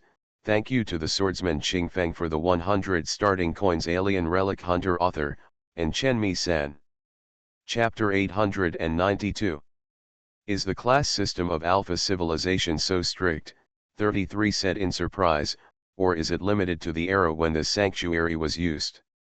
I don't know. Kaylan shook his head. Although some of the sealed memory fragments were unlocked after entering the nest, the content is too small, and a lot of key information is missing. Then what you're saying is that as long as we follow this lifting platform and keep descending, we can reach, well, the noble area, 33 asked. Theoretically, that's the case, but I don't know what the third level of the nest looks like. Noah's Ark, core area.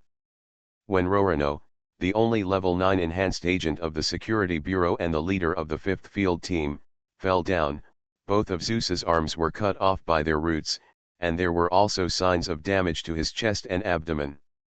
After opening several deep gaps where the bones were visible, the internal organs and intestines that had lost their support had also been hung outside the body, and some were even dragged to the ground, leaving dirty blood stains. Around Zeus, there were piles of corpses like mountains, including Security Bureau agents, garrison soldiers, and even more clone troops in black clothes and black armor. So strong, are every member of the Undead Crew Association such a monster? Lin Kaiming's subordinate took a deep breath and murmured. But when he looked at his boss, he found that his boss frowned and shook his head, saying, "No. No, it's not strong at all, but too weak, there's something wrong." "What's too weak?" "Boss, who are you talking about, Rorano?"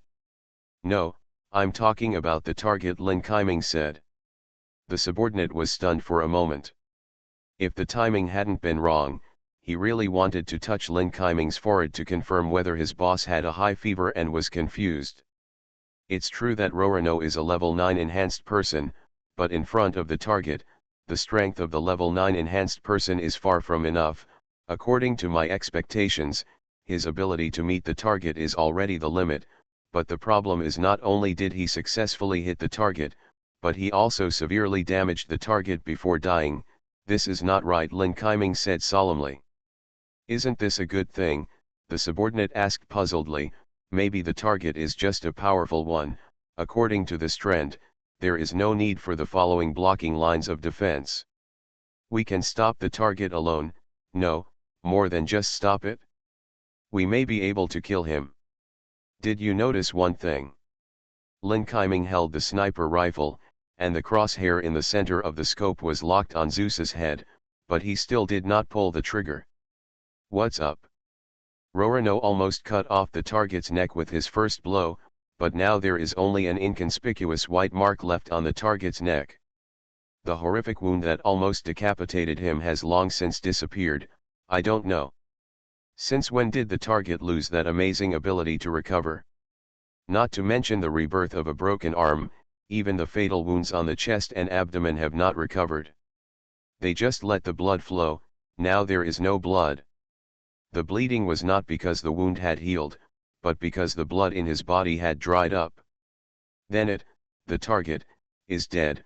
The subordinate glanced at Zeus standing in the center of the battlefield in the distance. He had not moved more than 10 seconds ago, but the casualties on the blocking position were equally heavy. It was difficult to organize another wave of attacks. No one dares to rush forward. Anyway, the order from above is to stop the target. Since the target has stopped advancing, their mission is completed. Although the soldiers will not resist the order, it does not mean that they can do it completely. No fear of death, except for the replicants. However, the clone troops, as the first batch of cannon fodder to enter the battle, had already been exhausted by this time. Looking around, there was not a single soldier in black clothes and black armor still standing. "I don't know." Lin Kaiming took a deep breath and tried to pull the trigger several times with his fingers, but failed in the end. The trigger of the firearm that had just been maintained yesterday seemed to be rusty and motionless. It's not that Lin Kaiming doesn't dare to shoot, but that he is worried that if he really blows the target's head, something unexpected will happen next, causing the situation to get completely out of control. From a certain perspective, it seems that maintaining the current stalemate can be said to be the most ideal state. As for how the incident will end, this is something that the people above need to consider. They just need to execute the order. But just when Lin Kaiming was thinking about whether to send a report message to his superiors for instructions, the order from the Undead Crew Association came first, and it was a direct communication from Demeter. This shocked Lin Kaiming. A formal member of the Undead Crew Club bypassed the chief of the Crisis Management Section and gave an order directly to him, the Deputy Section Chief. This was the first time, and he knew with his heels that it must be a very important and urgent order. "This is the first line of defense, Crisis Management Section, Lin Kaiming, the target has stopped moving at the moment. Before Lin Kaiming finished his report, he was interrupted mercilessly by Demeter. "The target has been moved, and what is left in front of you is a stand-in." According to the last photos taken before the monitoring equipment throughout the ship was destroyed, based on the images below and the route predicted by the computer based on the target's movement trajectory, the target's new target should be the underground icehouse located at the former site of the West 1st District Research Institute. Is that a substitute? When was it replaced? Why didn't we notice it at all? Lin Keiming's communication equipment was turned on to the outside. Naturally, the subordinates on the side heard Demeter's words and exclaimed. It's not important. The key point is, the underground ice warehouse. Lin Keiming's face was ugly. As the deputy chief of the Crisis Management Department, he naturally knew what incredible things were stored in the underground ice warehouse. Compared to only hard drives and core master brains, the dark well and underground icehouse are the real threat. If the contents inside are released, whether they are living or dead, it will be a disaster. A disaster with unpredictable consequences. That's right, the underground ice bank is the real target of Zeus. Blackwell and the core mastermind are just a fake shot. We were all deceived by him, Demeter said quickly, completely out of touch with her usual attitude. Regardless of the elegant lady's temperament, I have urgently dispatched troops to intercept him, but compared with here, the defensive force in the underground icehouse is too weak. From now on, all crisis management officers will guard the Blackwell. The order is changed to rush to the underground icehouse. If you can catch up with Zeus, hold him back at any cost. If Zeus has already entered the underground icehouse when you arrive, seal the entire underground icehouse. We must not let him come out. Yes, Lin Keiming responded immediately. After the communication ended, in addition to the crisis management section, people from several other units on the defense line also began to commotion. It was not just Lin Keiming who received the order, but also the leaders and guards of the field teams who were still alive in the Security Bureau. All military officers above the school level received the same order. A roar came from above his head. Lin Keiming raised his head and saw several transport planes flying over the battlefield close to the dome and flying towards the west area. These transport planes were carrying soldiers belonging to the following lines of defense. Troops, after Lin Keiming's line of defense was breached, it would be their turn to face the rebellious crew member. They had been on standby and moved much faster than Lin Keiming and his disabled troops. The positions of the defenders and forwards were suddenly switched. Let the medical soldiers stay, and the lightly wounded will take care of the seriously injured. Others, look for vehicles nearby and prepare to rush to the West District 1, Lin Keiming said to the subordinate operator. As for those clone troops, there is no need to waste medical treatment. The resources are on them, their brains have been burned out by the control chip, and they will just be in a vegetative state after being revived. Then, what about the substitute? How to deal with it? Lin Keiming's subordinate pointed to the Zeus still standing in the center of the battlefield and asked. Without thinking, Lin Keiming picked up the sniper rifle and pulled the trigger that he had never pulled before. Bang! The clear sound of sniper rifles resounded throughout the battlefield. Zeus's head exploded like a watermelon. The headless, arm-broken body fell straight backwards, mixed with the mutilated corpses on the ground. Let's go. Lin Keiming put away his sniper rifle, turned around and ran quickly to one side. There were two bulletproof air cushion vehicles parked at the entrance of the passage on the right-hand side. They were the vehicles they took when they came. There were piles of equipment boxes on the roof. It is full of weapons, ammunition, and medicines, and there are even many heavy fire weapons that are forbidden to be used inside the Ark. Lin Keiming opened the car door and jumped into the driver's seat. He glanced in the rearview mirror and saw that 16 members of his team had filed into the trunk. Many of them, compared to the heavy losses of the Security Bureau and the casualties of the Garrison and Crisis Management Section, were almost negligible.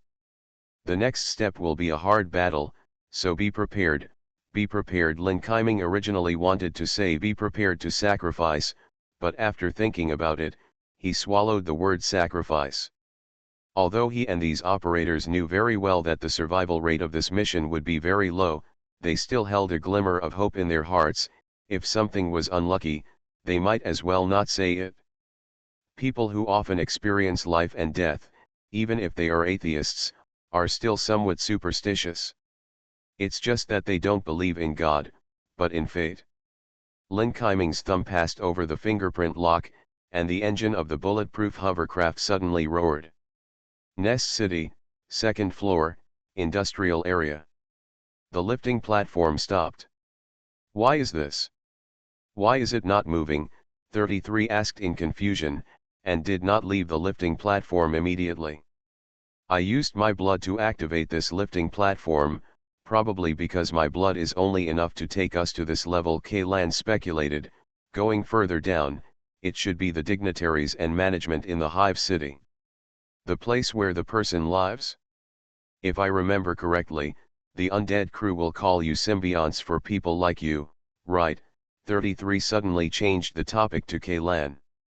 To be precise, the term symbiote comes from the Alpha civilization, not the Undead Crew Association, Kaylan corrected. After all, he heard the word symbiote spoken by the Alpha remnant in the ruins of Engine 92 with his own ears. It's all the same. What symbionts mean is that a piece of Alpha's gene is embedded in your genes, right? Kaylan nodded.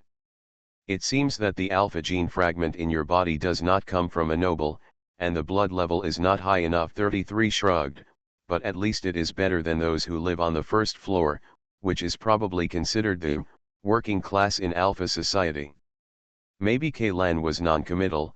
Since the lifting platform can only take me here, let's start exploring from this level.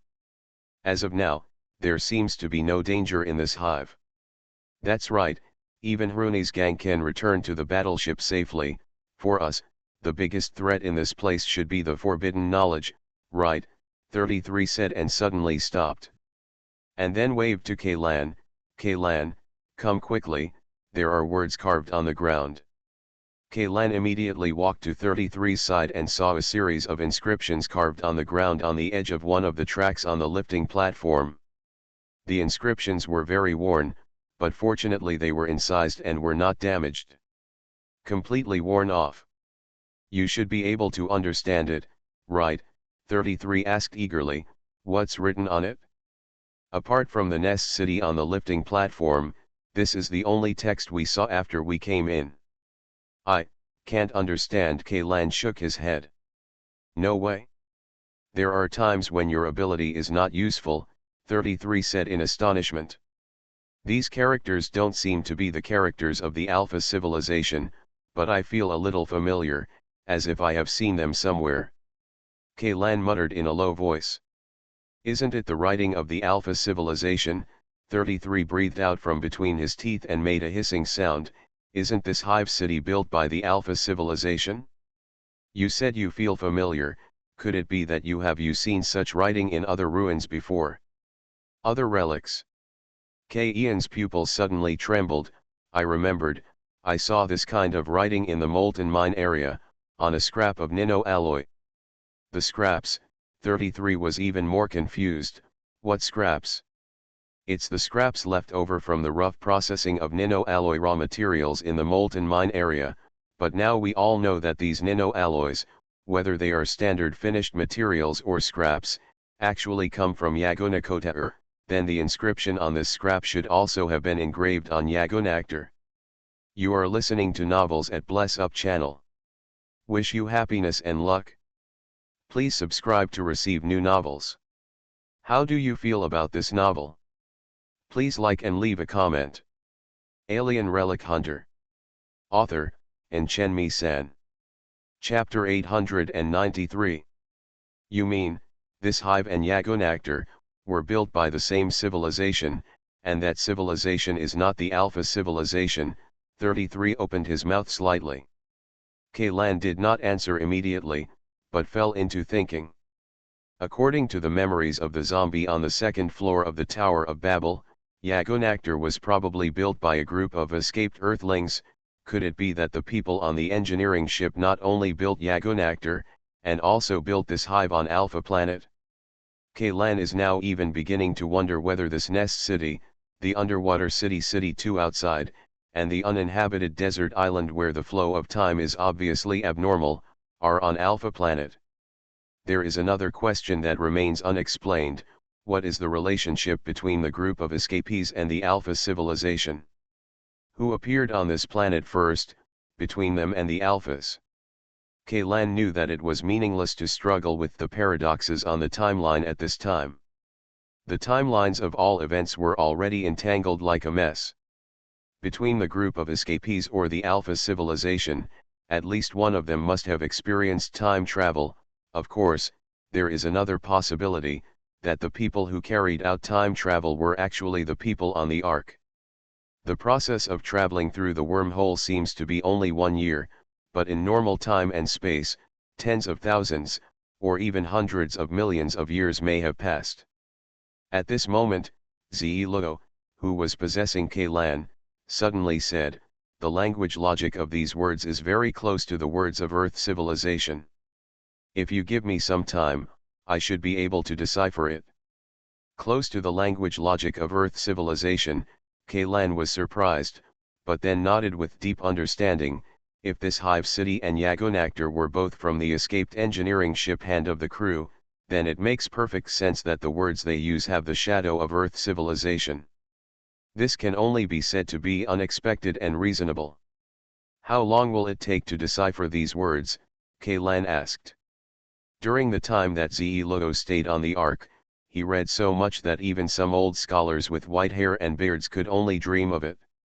In order to understand the development of human history and society, especially in terms of language and writing, Zilugo read almost all the documents that Kaylan and Zofia could get for her, plus her terrifying in terms of understanding and calculation ability. The so-called linguistic experts and writing experts on the Ark can't decipher a new text at a speed comparable to that of Zilugo without the aid of computers. In about 2 hours, I need to compare it with the text library in my memory. This process will consume a lot of time, Zilugo said.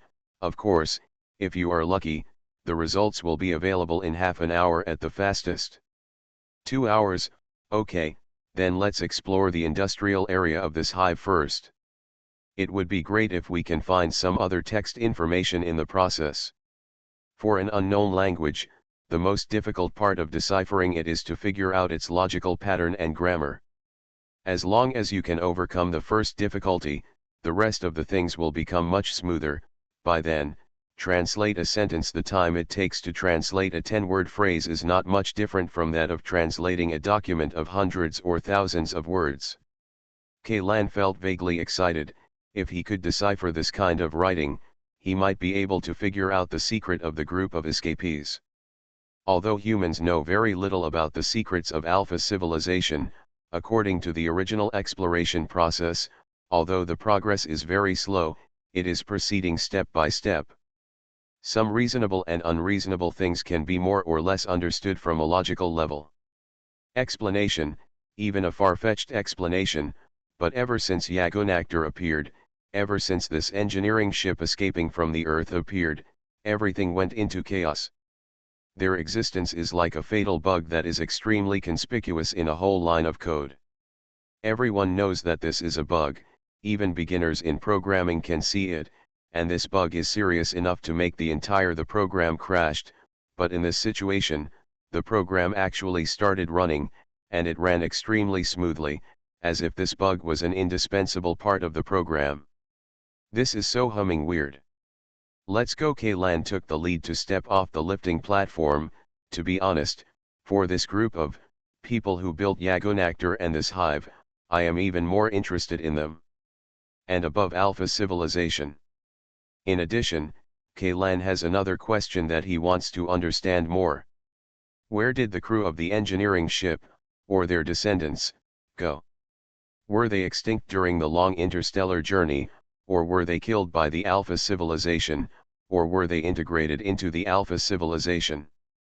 I also feel a little confused. 33 followed Kaylan and said as he walked, if the people who built Yagonactor and the Hive City were the same civilization, then the technological generation difference would be huge. It's bigger than we originally thought. The technological level of this Hive City, except for the nano alloy used on the lifting platform, is similar to that of the Earth civilization, but Yagunakter's technology is even higher.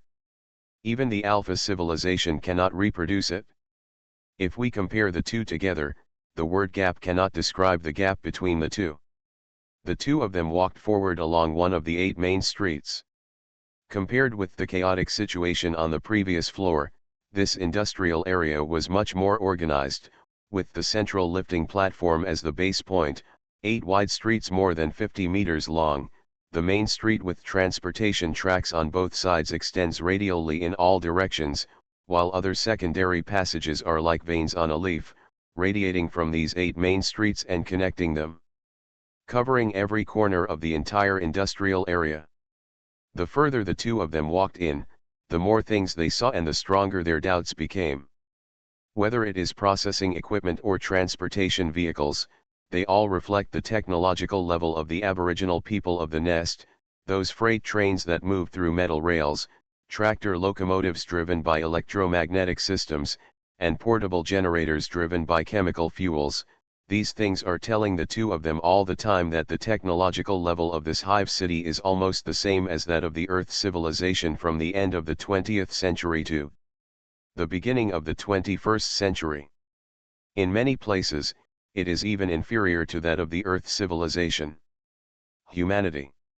At the beginning of the 21st century, CNC equipment has basically spread to every production line in every major industrial country on the planet.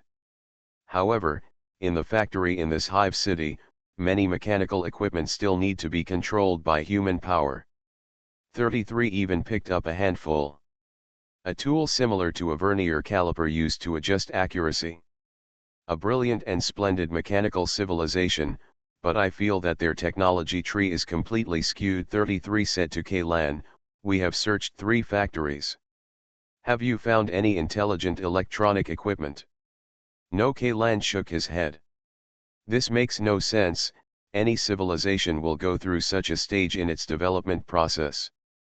Even in the imaginary steampunk world, instruments like the difference engine and the analytical engine were born. How could this civilization not even have a decent machine, can't even build a computer? 33 expressed his doubts. It cannot be said that this civilization has experienced an event like the Omnic crisis, so it hates this type of technology, right? No. I don't think so. Kaylan shook his head again. Have you ever thought that maybe your thinking as an Earthling on the Ark limits your imagination? It limits my imagination. 33 narrowed his eyes. Are you referring to that kind of fixed thinking cage? I seem to have heard of this term, but what exactly is it? I really not quite sure.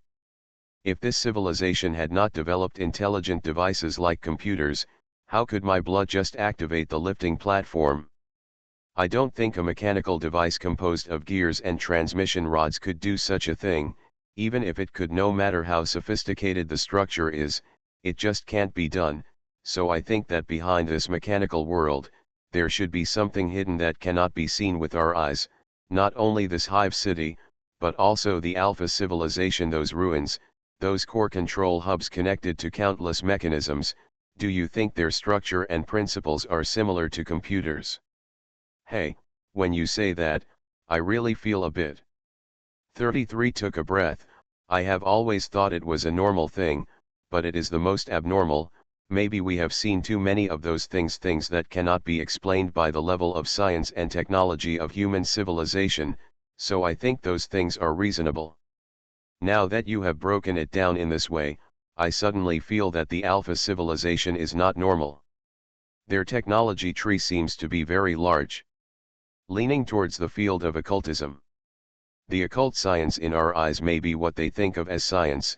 It's just that there are many things that humans can't see, so they attribute them to the category of occult science. Kaylan tapped his temple with his finger. Suppose the Alpha civilization and the civilization that built this hive city have extremely developed brains, with computing speed and accuracy comparable to electronic computers, so do you think they still need computers? When you say that, I suddenly feel, it doesn't seem to be really needed. 33 suddenly looked at Zeeluo, who was transformed into a living armor on Kaylan. To a certain extent, ZE Logo should also are you capable of playing the role of a highly intelligent computer? Yes, the answer was ZE Logo. I have done a test and my ultimate computing speed is 4,000 times that of the previous personal computer in K. Ian's office. 4,000 times. K-Lan, what is the configuration of your machine? 33 was a little curious. The top configuration of a civilian machine, plus some military encryption modules obtained from the black market, but this thing has no bonus to the computing speed, so it can be ignored, K-Lan said. When he matched this computer with the God of Hunting group, there are already sufficient funds in his account. In order to maximize his hacking skills, he naturally chooses the best accessories available on the market. But compared to ARC's core mastermind, my computing speed is far from enough, ZE Logo said again. Speaking of which, the core mastermind of ARC seems to be a biological computer, right? 33 looked at K-Lan. I remember you mentioned it before. Biological computers are the most perverted. K-Lan gestured on his head with the palm of his hand. Our human brains are only so big, and they can do such complex thinking. Moreover, most of the human brains, the cells are still dormant, and only a few of them have been developed. Then you can just imagine, a super brain weighing more than 10 tons, and all cells are in an activated state, how much computing power will it have? Fear. 33 nodded silently, then took out an energy bar from his jacket pocket and bit down half of it. I think my brain cells are almost overloaded when discussing this kind of issue with you. I really can't imagine that kind of super biological computer. Have you heard of the A-063 ruins Ring City? K-Lan said, changing the topic. You know, a coastal city located on the west coast of Zhonghai. The city size is equivalent to 4 cities of St. Paul on Earth. However, the damage is very serious. More than 90% of the buildings have been completely wiped out. The remaining 10% are farthest from the coast. There is basically only a foundation left in the urban area. According to expert inferences, the Ring City has been hit by at least 100 tsunamis of more than 100 meters in the past tens of thousands of years. In the face of the power of nature, no matter how impregnable a city is, it's hard to have anything left. Then do you know why the city with nothing left can be rated as an A-level relic? K-Lan asked. I don't know. 33 shook his head. My understanding of the Ring City is limited to what I just said. I'm not interested in this ruins, so I haven't studied it in depth. What 33 just said is an introduction to each ruin on the official website of the Ark Relic Hunter. This information is located under the name, level, and location of the ruins. You can see it at a glance without paying, even if you are not registered. Ordinary people with hunter qualifications can also browse this information in visitor mode. The Ringed City actually has an underground part. Although it is not deep and the area is not as large as the urban ruins on the surface, it is very dangerous. A very powerful lone hunter I once knew died there, K-Lan said. What's under the ground? 33's curiosity was suddenly aroused. Alien Relic Hunter. Author, and Chen-Mi-san. Chapter 894. All information has been encrypted. Every hunter who returns from the Ring City will be required to sign a confidentiality contract. I spent a lot of credits to buy some broken information from an intelligence dealer. Information. K-Lan paused and continued, there is a brain hidden under the ground. To be precise, it is a large pile of brain cells that are like cancer cells, dividing and proliferating indefinitely. After I saw the core mastermind of ARC with my own eyes, I once thought that some of the things discovered underground in the Ring City and the technology extended from them should have been applied to the core mastermind. K-Lan sighing, but at that time, my focus was not on the core mastermind and the Ring City, so I didn't have time to use my authority to check the information related to them. Since the undead crew were able to apply this technology to the core brain of the Ark, didn't they extract some valuable information from those brain tissues? For example, how did Alpha civilization disappear? Perhaps, but the undead crew will not be made public. I don't know which hard drive these fragmentary information will be hidden in the dark. Well, Kaylan shrugged with regret. At this time, he suddenly felt a little envious of Ze-Lugo. Now, if I had Ze-Lugo's ability, maybe I could move all the information stored in the black well into my mind in just a few days.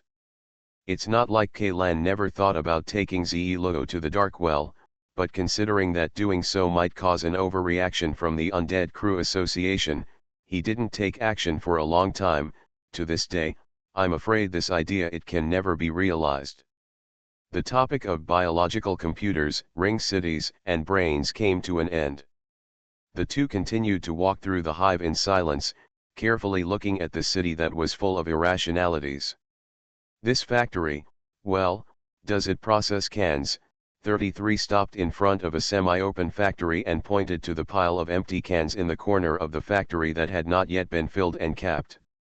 Canned food production line. Kaylan also walked through the past. For a carbon-based biological civilization, food is always one of the most important things. Starting from the clue of food, you can understand many important aspects of the civilization. Information. The most critical point is that among the remains of the Alpha civilization, the Ark hunters have never found any buildings or venues that can be related to eating, including farmland, animal husbandry, food processing plants, vegetable markets, and restaurants. Even kitchen knives and tableware have never been found. As for some containers that look like bowls or cups, their real purpose is not to hold food and drinks, but to store some things that are obviously not intended for use. Come get something to eat? Until now, whether it is the academic circle filled with experts or the chats of ordinary people after dinner, they all agree that Alpha people do not obtain energy through ingesting food. As for what is the source of energy for their life activities, there are different opinions. Some people say that it comes from the nuclear radiation that can be seen everywhere on the surface of Alpha Star. Some say that the skin of Alpha people contains substances similar to chlorophyll, which can perform photosynthesis like plants. Some people say that Alpha people also eat food, but what they eat is not what humans see. Food, but energy crystals, metal ores, and the like. There is even a bolder theory that from the moment Alpha is born, the total amount of energy in the body has been decreasing until death, just like the kind of battery that is installed at the factory and cannot be removed or replaced. Batteries are the same as those for children's toys. Kaylan remembered the scene he saw in the Dirac. Thousands of Alphas standing on a huge square, with heavy lead gray clouds above their heads, and the sky in the distance. The horizon glowed with pale and dim sunset light. One hose after another was inserted 3 centimeters below their necks. The light gray viscous substance was slowly pumped into their bodies along the hoses. If this behavior is the eating process of the Alphas, then Kaylan feels that it is not like they are eating, but like a car using chemical fuel refueling at a gas station. As for the civilization that built Yagonactor and the Hive City, it is obvious that they should be closer to humans. After all, the crew of the escaped engineering ship were originally humans from the Earth. Diet has always been an important culture that has been inherited since the birth of human civilization. In many cases, diet is not only a means of survival, but also an act of spiritual and emotional self-satisfaction. Kaylan feels that even if he liked those cultivators who have reached the fat grain stage in the novels about cultivating immortals, they don't need to eat, and it's hard for him to refuse the pleasure that comes when eating, the plump and juicy pieces of meat bursting out when chewed and squeezed by the teeth. Shooting out delicious juices, vegetables and fruits of various flavors and textures, and a wide variety of staple foods.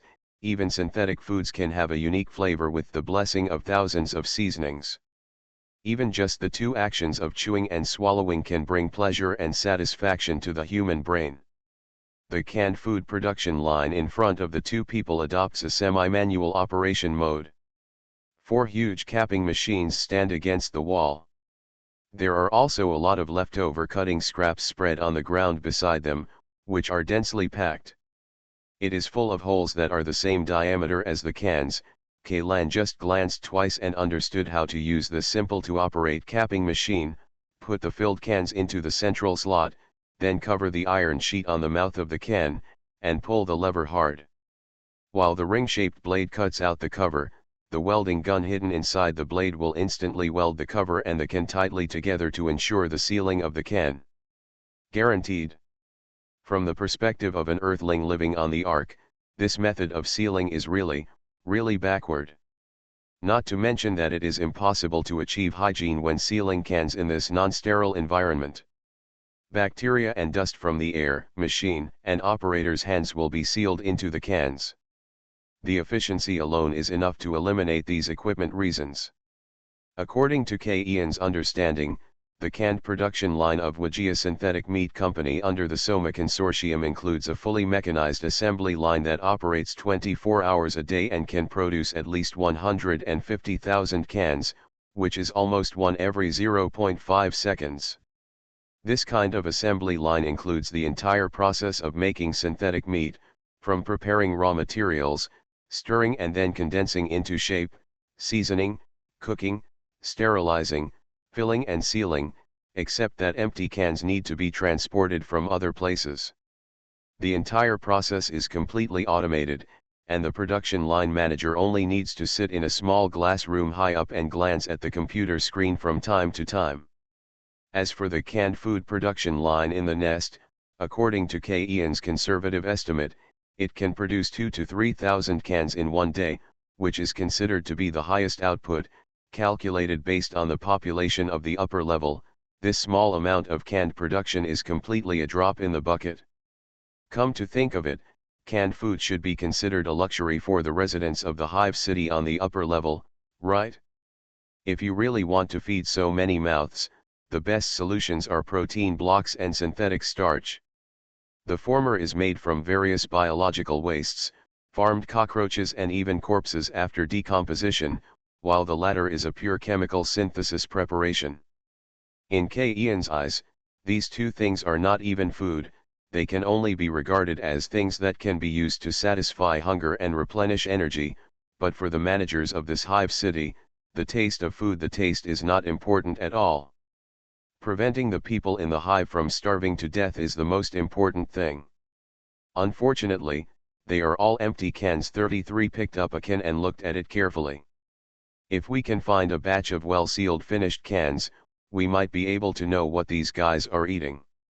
After such a long time, even if there is still something left in the can, it is probably difficult for us to distinguish the ingredients without the help of the equipment on the Ark. K. Lan said. Ze-Logo may be able to do it, but now deciphering those words is the top priority, and I don't want other things to slow down the progress of deciphering.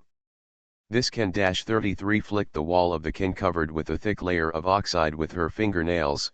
The material seems to be an alloy with aluminum as the main material. Aluminum. On Earth, the most common material for metal cans is tin plate, which is tin-plated iron, followed by aluminum. But on the Ark, aluminum cans are almost non-existent. Aluminum is a very important industrial material.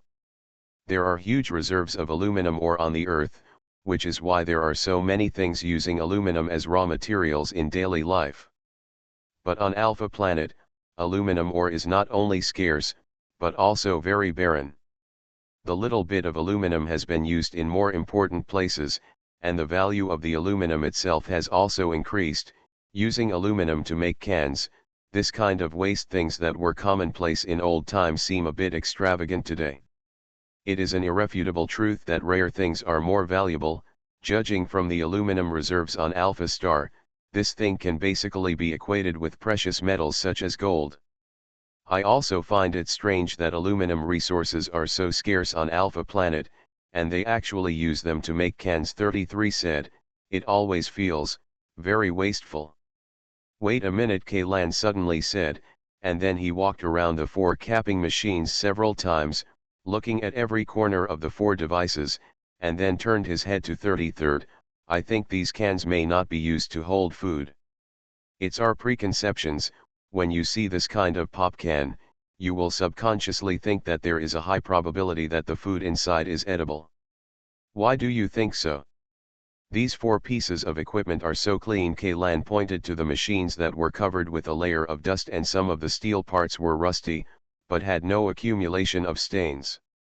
If this was a can packaging machine, if the machine is operated in this way, something will definitely be spilled on the machine. Over time, sludge-like stains will definitely accumulate in places such as corners and grooves, even if it is scrubbed every day. It's impossible to avoid. Even if microorganisms eat away those stains in tens of thousands of years, there will always be some inorganic residue left behind, but in these grooves, besides dust, there is none. Does this look like a machine for processing food? A modern fully automatic food processing workshop can indeed be spotless and neat as new, but this canning production line is just a manual workshop. Since it is a human operation, mistakes will definitely occur. As long as the hand shakes, the canned food will be filled with food. Things will inevitably spill on the equipment, which is not as good as those robotic arms whose movements can be accurate to millimeters. Unless the workers who use these devices have brains comparable to super biological computers and body control capabilities comparable to high-end robots, but if they really have this ability, how can they put this backward manual workshop into use? Kaylan, there seems to be writing on the inside of the can. 33 took out an inno-alloy dagger, cut an empty can along the side, and then flattened the entire side. Kaylan saw that at the bottom of the inside, there was a line that was easily overlooked. Small print. This line of writing is engraved, but it is very shallow and cannot be found from the outside of the can. Logically speaking, neither product information nor production serial numbers should be engraved in such a difficult to find position. It's that kind of writing. 33 said, "Look, this character, as well as this, and this, all match up with some of the characters in the sentence we just saw on the edge of the lifting platform. It's the same language. It seems we have to wait for Ze-Luo." As soon as Kaylan finished speaking, the living armor on his body separated from his body and fell to the ground, turning into a girl with a stunning face but no expression. The deciphering is complete. Ze-Luo blinked, his long eyelashes casting a thick shadow under his eyelids. The general meaning of that sentence is, people with authority level 4 or below are prohibited from entering the Hive City. Urban area. This regulation was promulgated in the 4th year of the Ice Age and takes effect immediately. The upper city area of the Hive capital. 33 repeated, "Do you mean the 3rd floor below?" It seems that this upper city area should be the so-called noble area. This place is really hierarchical. No, I am more interested in the Ice Age mentioned later. Does this mean that there has been a period similar to the Earth's Ice Age on Alpha Planet? This hive is to avoid the extreme cold on the surface. And what about the shelters built?